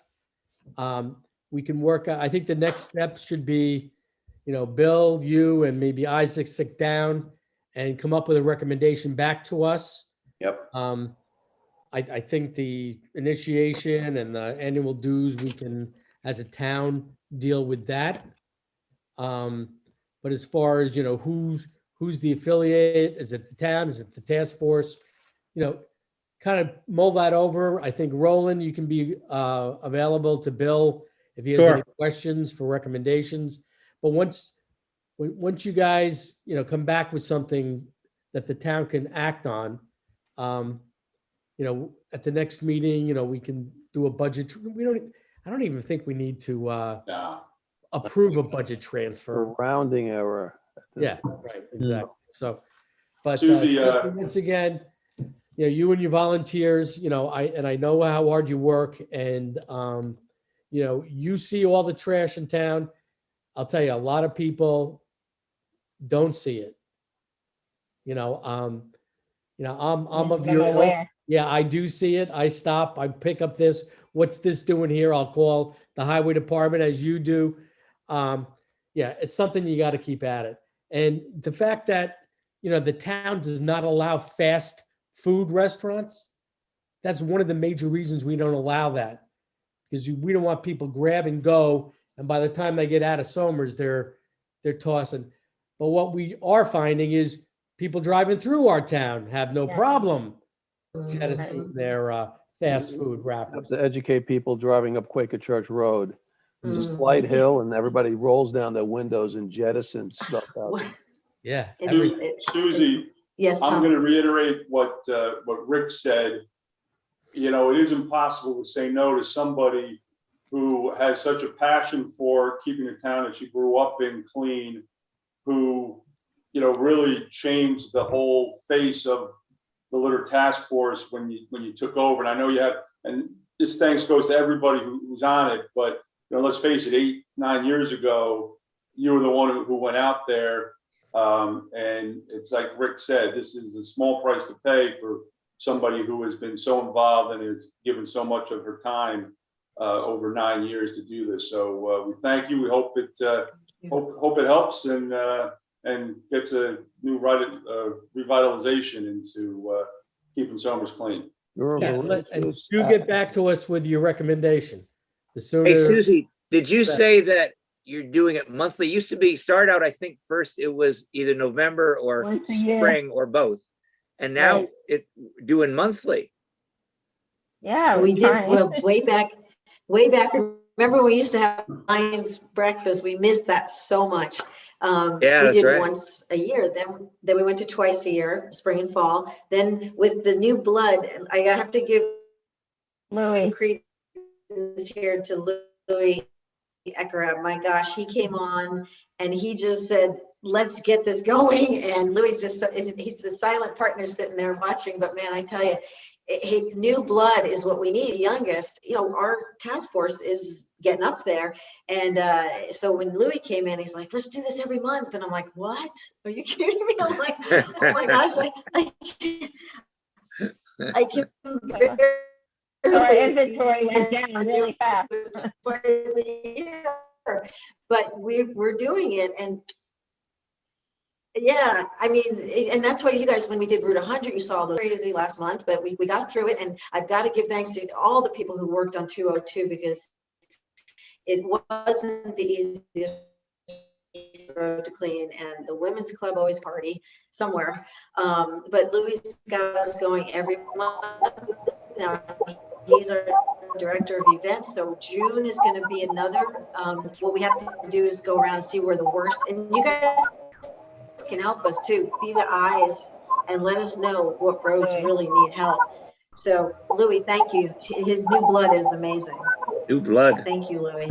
So since I've been called out, first off, let me thank the board for, I don't know, giving us such a fair shake and bringing in Keep America Beautiful. I'm very excited about that whole thing. I wanted to, increase the number of events that we did, because I wanted to increase the awareness in Somers. I wanted to get the high school involved and the, all the schools. And I just want to be out there and visible so that people can see that we care about our town.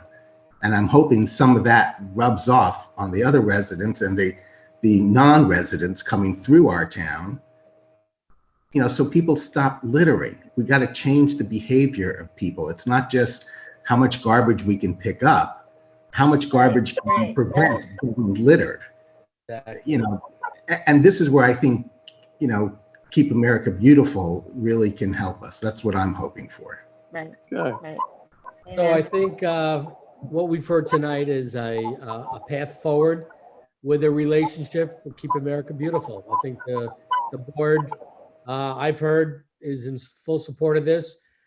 We just need a pathway. Bill is going to represent the town board, come up with a recommendation. We'll get you, we'll get started ASAP with Keep America Beautiful. So I want to thank you all, Lou, Annie, and Susie. And thanks for joining us tonight. Thank you. Isaac, Sure. thank you for your presentation. Thank Looking you. forward to working with you. Thanks, everybody. Nice seeing you, Susie. All right, let's have. Thank you very much. Thank you, guys. Thank you. We'll make you proud. Don't worry. You Thank always you so do. much. Thanks, Isaac. God Thanks a bless. lot. Have a good night, guys. You too. Oh, night. thank you. Bless you all. Okay, folks, moving along to agenda item number 4. Authorized proposal from Jordan for replacement of the town of Somers Van Tassel roof and gutters. And that would be in an amount of $6,525.85. Rick, does that come out of the general fund or out of the parks fund? Yeah, that's a good question. I believe Parks and Rec. Yeah, out of their fund? Okay. I believe Replacing so, the but- roof and the gutters is $6,000. I know, that seems a little light. No, well, it's No. the Really? flat roof. Wait a second. Let me No, look. no, because I'm looking here, like, I see something for Oh, no, $52,000. no. Wait. Yeah, I wait was a gonna minute. say, I want that company if they're doing the roof. Say, I just had my roof done. I I'll think go they're back only and do it doing a again. quarter of the roof for that amount. Yeah. Can't even get, I can't That's get my probably- house done. for- That's probably the increase in materials. Wait, let me, Is this the Eagle View one? no. Oh, no, the Anglefly one, no. No, Eagle View. I'm looking at the backup. So what I'm looking at here is subcontractor participation, Somers Van Tassel roof replacement, ELQ Industries. Yeah, you know what? That's probably the Georgian piece of this. And then, yeah, because then it's 52 grand. Yeah, Right.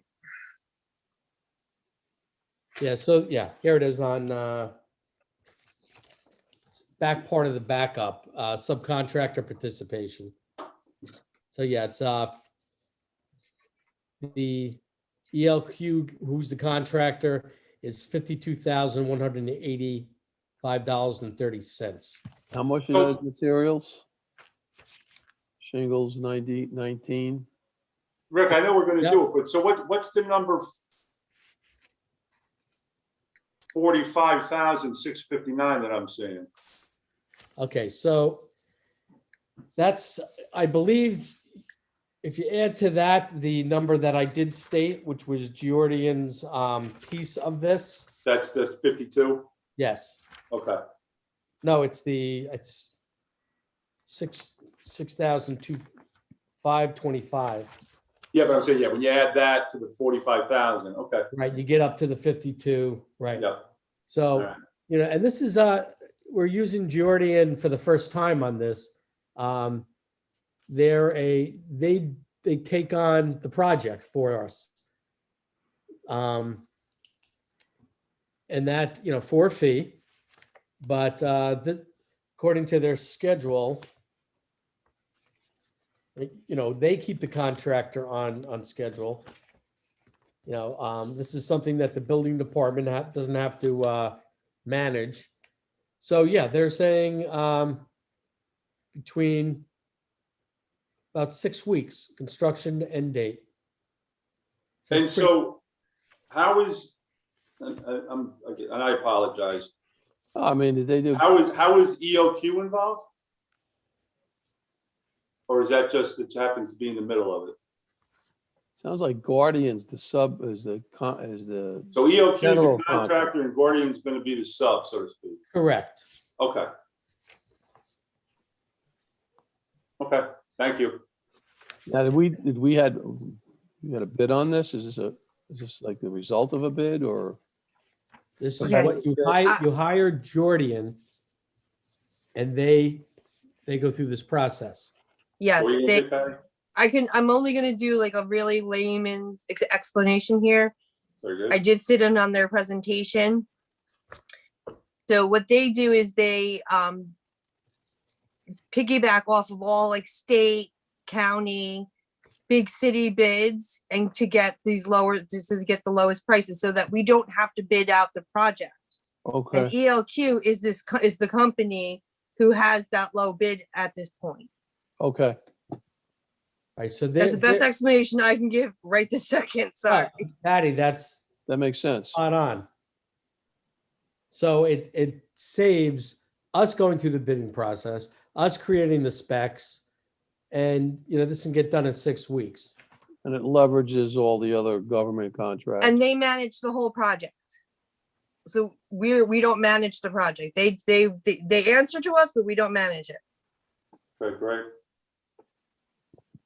So do we have to vote on that tonight, or does that go to consensus? I was gonna say, Patty, that goes on consensus? Yes, Patty? Yeah. Is that a consensus? Yeah? yes. Okay. And does this company then, since they're managing it, do we know how long? So they manage it. What if they manage poorly? What is do we have a time frame? We got 6 months. We withhold 10 or 15% just to see if there's any errors at the end. Do we know about that? I didn't quite understand all this. Well, frankly, part of going with them is less cost to us managing, and the fact that they can do it in a shorter time frame. Right. And so I don't know that we have any holdbacks, but if they don't get it done within, you know, the 6-week window, we won't use them again. You have to retain a minimum of 5% Okay. under state law. So the retainage is at least 5% And for what period of time is that, Roland? until they complete the work. And after that, do we have, other than we have a contract with them, let's say the thing leaks, we go to these people, not to the actual contractor because they oversaw it? I think it's still the contractor that would be giving the warranty on its work. Right. I don't think that comes from the CM. That Jordan is really like a construction manager after the bidding. Right. So I think it would still be ELQ. So is there a warranty? Yeah, I believe you're right. Is there a warranty, I guess? Okay, so we're gonna put Well, this on. the shingles will have a warranty.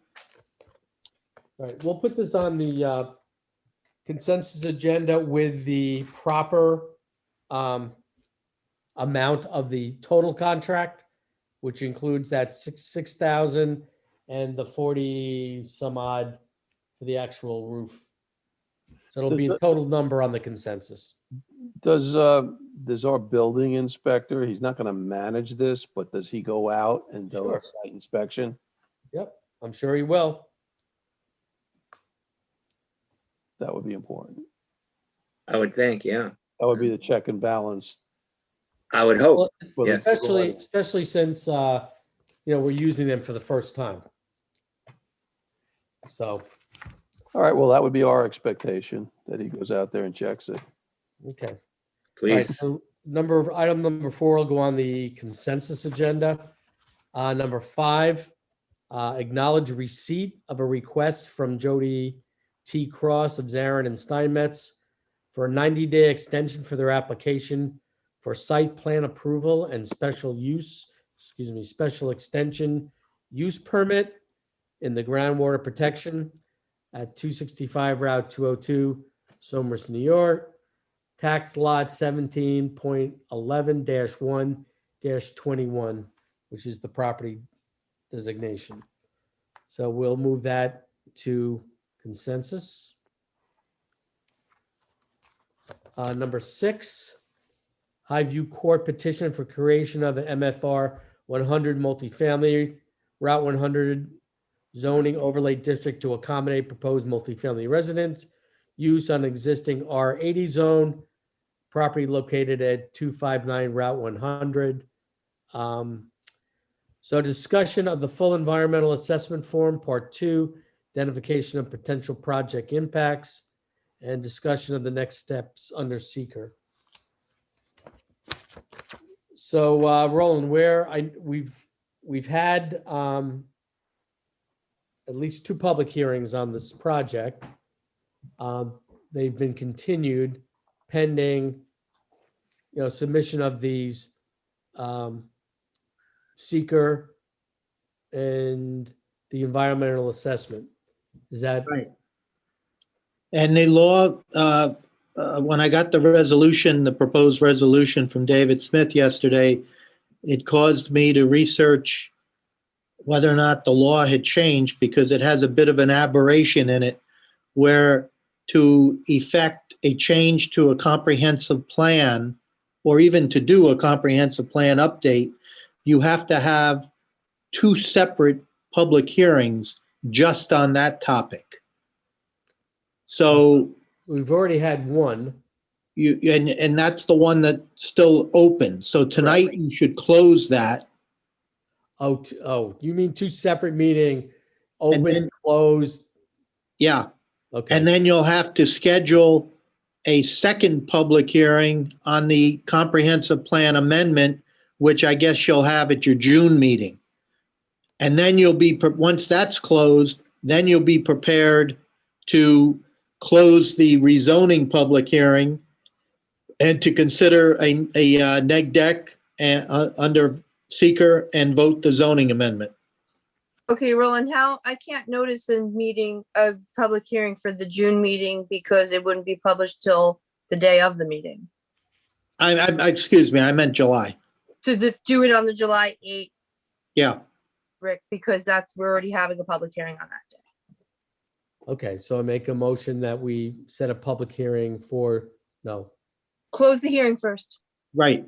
make a motion to close the public hearing on the zoning. No, on the No, comprehensive plan master amendment. plan.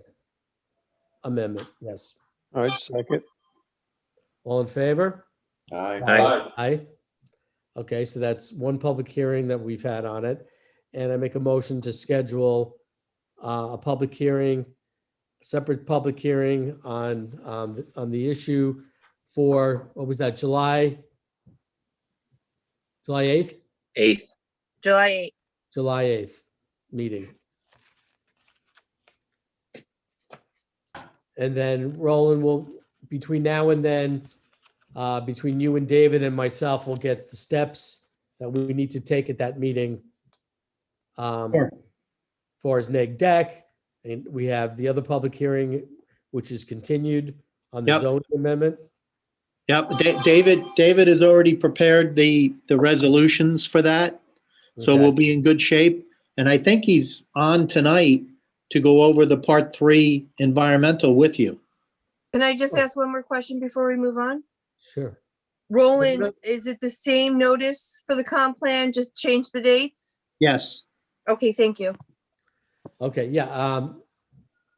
I'd be remiss if I did not recognize David Smith, our planner. So Dave, why don't you kind of walk us through what you've been doing on this project? Yeah, I recognize him from the newspapers. Yeah. I sent a copy of the article to my father. He was ecstatic. So it was a big surprise. There you go. He liked the picture and everything. So it was very nice, very gracious. So what we've been doing since the last meeting is we've, as you recall, you're involved right now in the State Environmental Quality Review Act, the SEQR review. The part 1 of the EAF, the Environmental Assessment Form, was prepared and submitted by the applicant along with a substantial amount of supporting material. That's been reviewed. You've had your public hearing, you've had public comments. You've gotten reaction from the various interested and involved agencies, including the Town of Somers Planning Board. You have gotten professional consultant reviews on the application. And so the next steps for the board is to consider the part 2. And there's really 3 forms as part of the secret process. And part 2 was provided to you last week. And part 2 essentially looks at a number of the environmental impact areas that are identified as part of the part 2 form. And I'll quickly go through each of those impact areas. And there's 18 in total, but there are only a handful that really apply to this particular application. So the first is the impact on land. And as a result of the comprehensive plan update and the zoning, there was a site plan, a conceptual site plan that was submitted as part of the application. And it essentially provides the town with some idea of the extent of the impact. And they've indicated that, they're disturbing approximately 1.9 acres of the site. But really this is, I think it's really a small or a minor impact with respect to the overall site, in the fact that there's very little construction on sensitive lands. And as we walk through the impact areas on part 2, if you have any questions, please let me know. But essentially the discussion or the evaluation of the part 2 will eventually lead to discussion of part 3, which is kind of the mitigation that's provided or how particular impacts have been mitigated throughout the course of the review. And that ultimately is what you're going to make your determination of significance, whether the project has a negative declaration, which means there's no significant adverse impact and the environmental review closes, or whether there's a positive declaration and there's significant adverse impacts identified and that an environmental impact statement would need to be prepared. So that's really, as we're advancing through the secret process, where we're going with the review of these particular forms. So the second impact area is impact on geological features. There are really no impacts which relate to that impact area. Impact on surface water.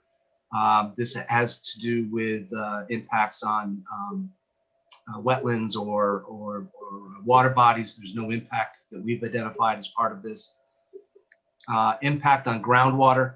The applicants identified that they will require the installation of wells in order to provide water to the proposed project, and that they need to provide on-site wells, and all of that will be reviewed in much more detail as part of site plan and as part of the other involved agencies review, New York City DEP and New York State DEC, so that and the health department. So I think with the extent of this program, it may be small or minor impacts with respect to that impact category. So Impact Dave, on flooding. Yes, sir. yeah, just a question on the, so with the creating wells and doing testings, we've had this issue with PFOAs. Now, during these reviews by DEC, the health department, would these contaminants be identified at this stage?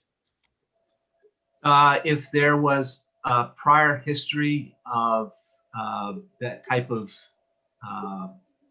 contamination being used as part of the project site, then I would think it would be part of the review. Because this really, I guess, is dealing with the project introducing contaminants, not relating to contaminants in the groundwater. Right. Okay. So that's kind of a technical engineering response. I see Steve just jumped on. And I'm assuming that the analysis that's being prepared would cover that particular topic area. Are PFOAs a standard requirement for in these types of things to look for them? I don't I've know never. what they are yet. That's what I'm asking. Yeah. So PFOAs are now a part of the Part 5 Health Department regulations. That is the suite of analyses that would need to be tested for a new public water supply well. So that would be up to the Health Department's discretion, but I believe that would be required for any new source or change in use of source. So they would. Well, if it's at their discretion, then it's not required. Is that what you're saying? Well, sorry, fighting a bit of a cold. This would be a new public water supply source, so it would be required, and the health department enforces that regulation for the new source. Okay. Okay. So, I mean, what would be, when they drill the Testing well? for them, yes. That's right. Yeah, so when And they if drill the find- well, they test for PFOAs, right? Right. Just and everything else in that, hundreds of compounds that are tested for. But the construction site should be clear of contaminants that create POFAs, right, as well? Right. Yes. Right. So number 4 under this, under the seeker, is the declaration would be the impact to groundwater. Right, Tony, you're correct. This is if there's any kind of firefighting foam on site, that would somehow get into the groundwater. That would be, a problem. So, and they are saying there's going to be some type of impact, right? It's checked, yes. May result in additional groundwater or may have potential to introduce aquifer. Right. So, I mean, look, my concerns in the POFAs are new, contaminant, not a new contaminant because it's been around forever, but now it's got an Measurable MPL. one.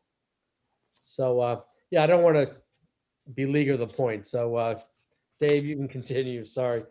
Nope, no, it's a good point. I'll follow up with Steve on that and with Roland and with the applicant to make sure that's responded to in the part 3, the forthcoming part 3. Okay. So the next impact area is impact on flooding. The project is not located within a designated floodway or floodplain, so we're indicating there's no impact. Impacts on air. These are typically, if you did have a project that was impacting, it would be a major project. This is I think a pretty small residential development within the overall context of the town. There's no impact anticipated as a result of this proposed action. Under item 7, impacts on plants and animals, there was a response provided from DEC that this area, along with other portions of northern Westchester, have the potential presence for the habitat of the long-eared bat, and they have recommendations on with respect to tree removal and the dates when tree removal would be limited.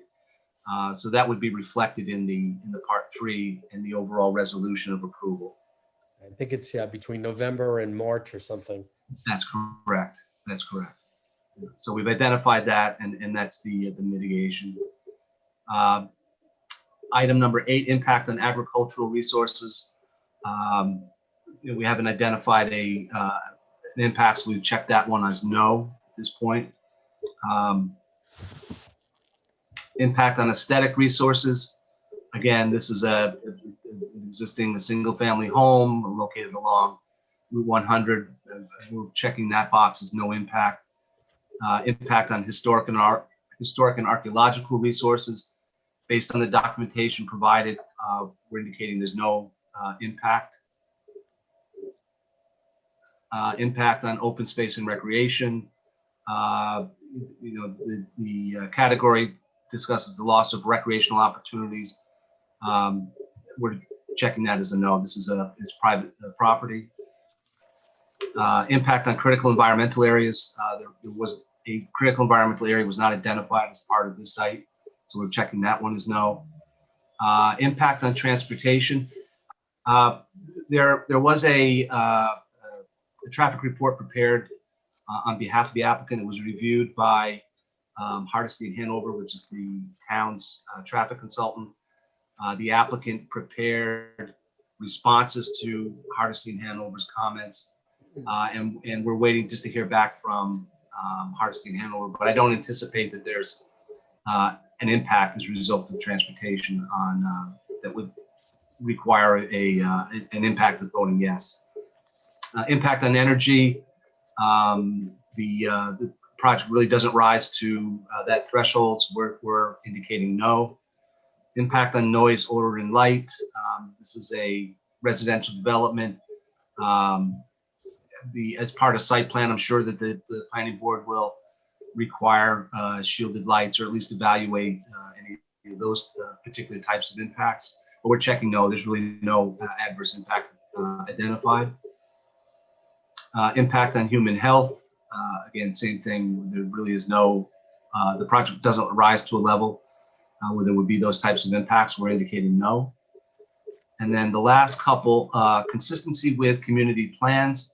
In here, the town has taken the step of evaluating the proposed zoning and updating and revising its comprehensive plan update. So even though we've checked no, we're indicating, and we'll indicate in the part 3, that the town is being consistent with New York State town law, and that zoning needs to be consistent with the comprehensive plan. And then lastly, consistency with community character. There was a demographic evaluation that was provided as part of the submission materials from the applicant, which had a survey of other comparable apartments that the applicant owns or manages within town. And essentially they indicated there was very little impact with respect to schools or other community services. So while we're identifying that as part of the response in the EAF Part 3, and for the consistency with community character, we're indicating there's no impact. So, Mr. Supervisor and members of the board, that's a review of the environmental assessment form Part 2. I think as Roland has mentioned, there needs to be this subsequent public hearing on the comprehensive plan, and I've reviewed the New York State town law section that Roland referred to, and I agree with him. It's a little confusing, but they do require a second public hearing. So I think after that, or once that public hearing is closed, then the town is in a position where they could move with the considering this determination of significance of the neg deck or a positive. Okay. All right, Dave, thank you for that update on the form part 2 of the environmental assessment. Okay, so we have set that comprehensive master plan hearing for July 8th. And yeah, we'll take further steps after that public hearing. Thank you. Thank you. So I have a couple of add-ons tonight, gentlemen.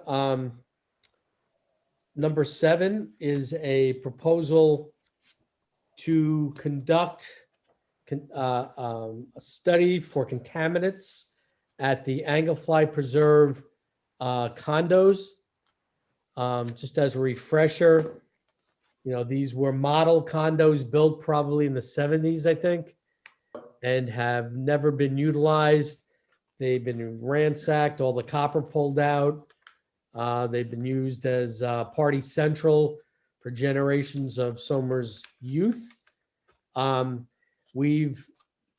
the town has taken possession, we've fenced the area, done what we can to limit access, but on a routine basis, our managers down there find kids climbing over the fences and going into the condos. So they are an attractive nuisance. We had discussed deconstructing them a number of years ago. It was cost prohibitive. I'm sure it's not gotten any better, but it's becoming more of an attractive nuisance. So step 1 in the process is to find out what exactly is there before they start demo. So once again, we are going to work with Jordan, and they are going to contract with ELQ Industries. This is a $32,337.48 proposal, where they will go through and determine if there are contaminants such as lead or asbestos, which would then require certain hazardous material disposal. So I'm going to move this to the consensus agenda. Okay, yeah, we'll move this to consensus. The other add-on I have tonight, gentlemen, is a dam safety grant that Jay O'Connell has been working on with the Lincolndale community. It requires a 35% match, and we will outreach to east of Hudson to see if they have an interest. But I think taking into consideration the fact that Lake Lincolndale is on an endangered water body list, that the dam is in violation of some of the DEC's dam safety codes. I think it's wise that the town step up and make that commitment for a 35% match. The awards would range from $5,000 to $1,000. 100,000. Excuse me? 100,000. 100,000. I'm sorry. So it's up to a $35,000 match, Could be, yes. Up to. up to, yeah. So since this grant is due on June 11th, I'm going to make a motion to authorize the supervisor to commit to a 35% match of this grant. Second. All in favor? Aye. Aye. Aye. Okay, so moved.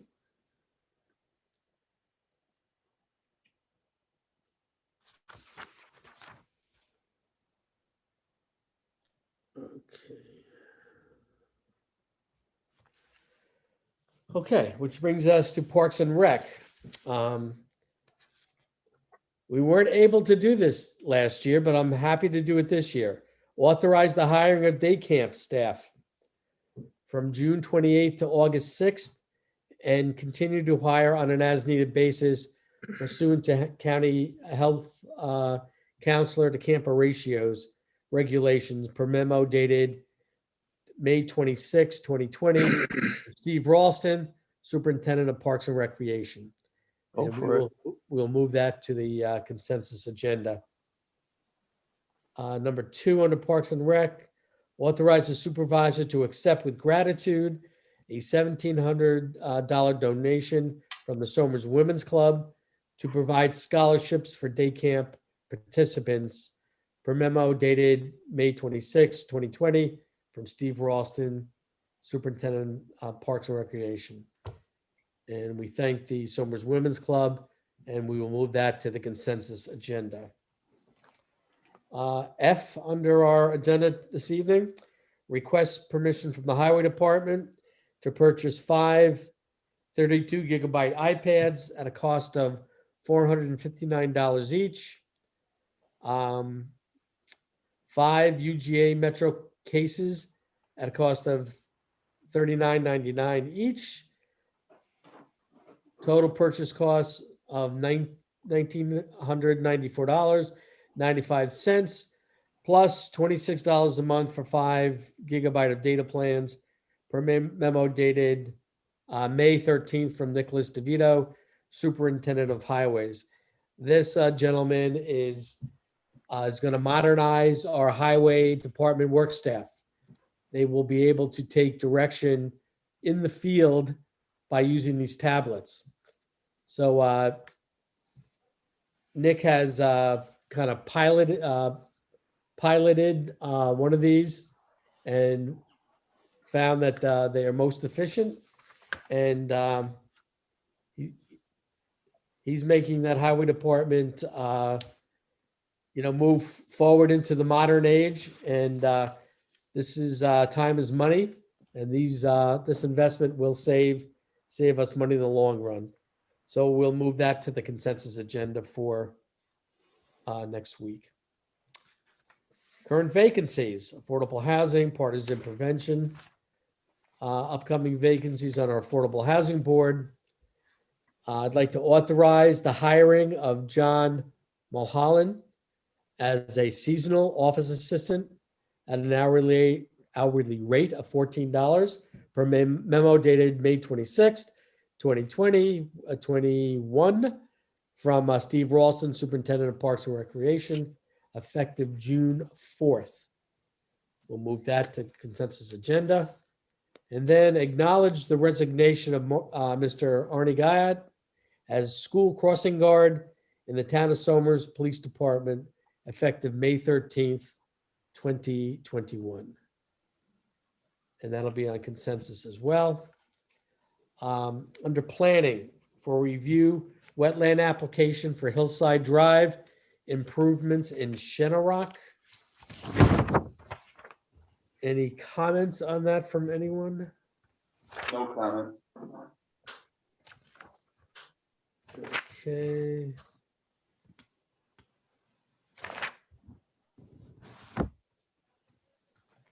Yeah, this has to do with to excavate for a driveway and house in the backyard area.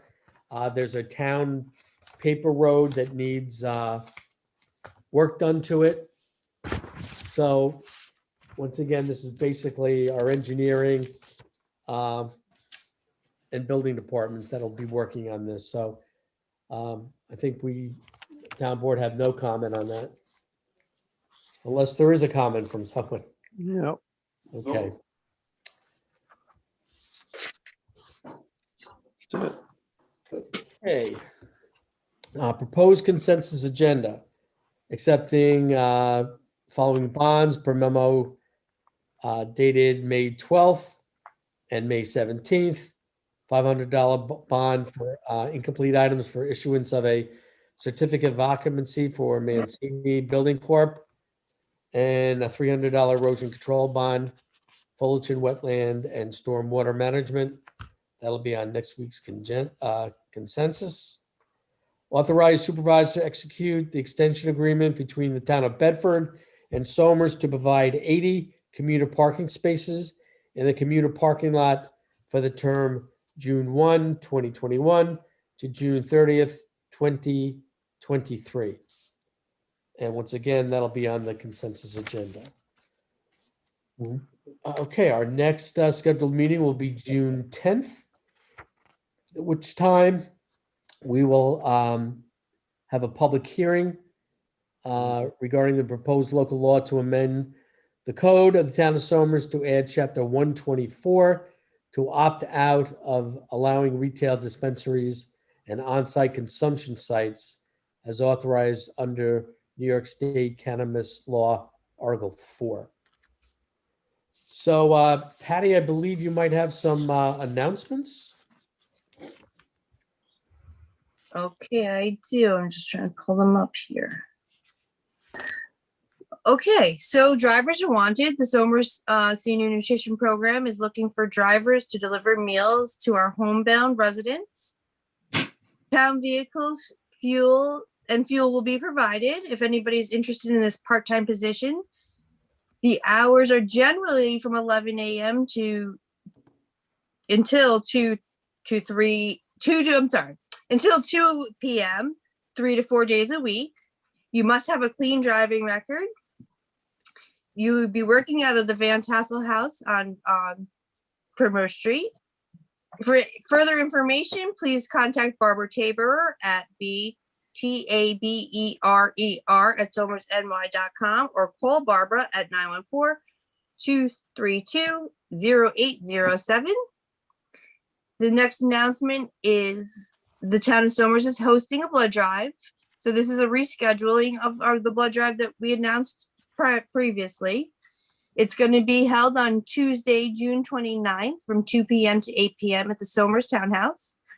Appointments are required and you can make them by calling the blood center at 1-800-933-2566 or by visiting donatenybc.org.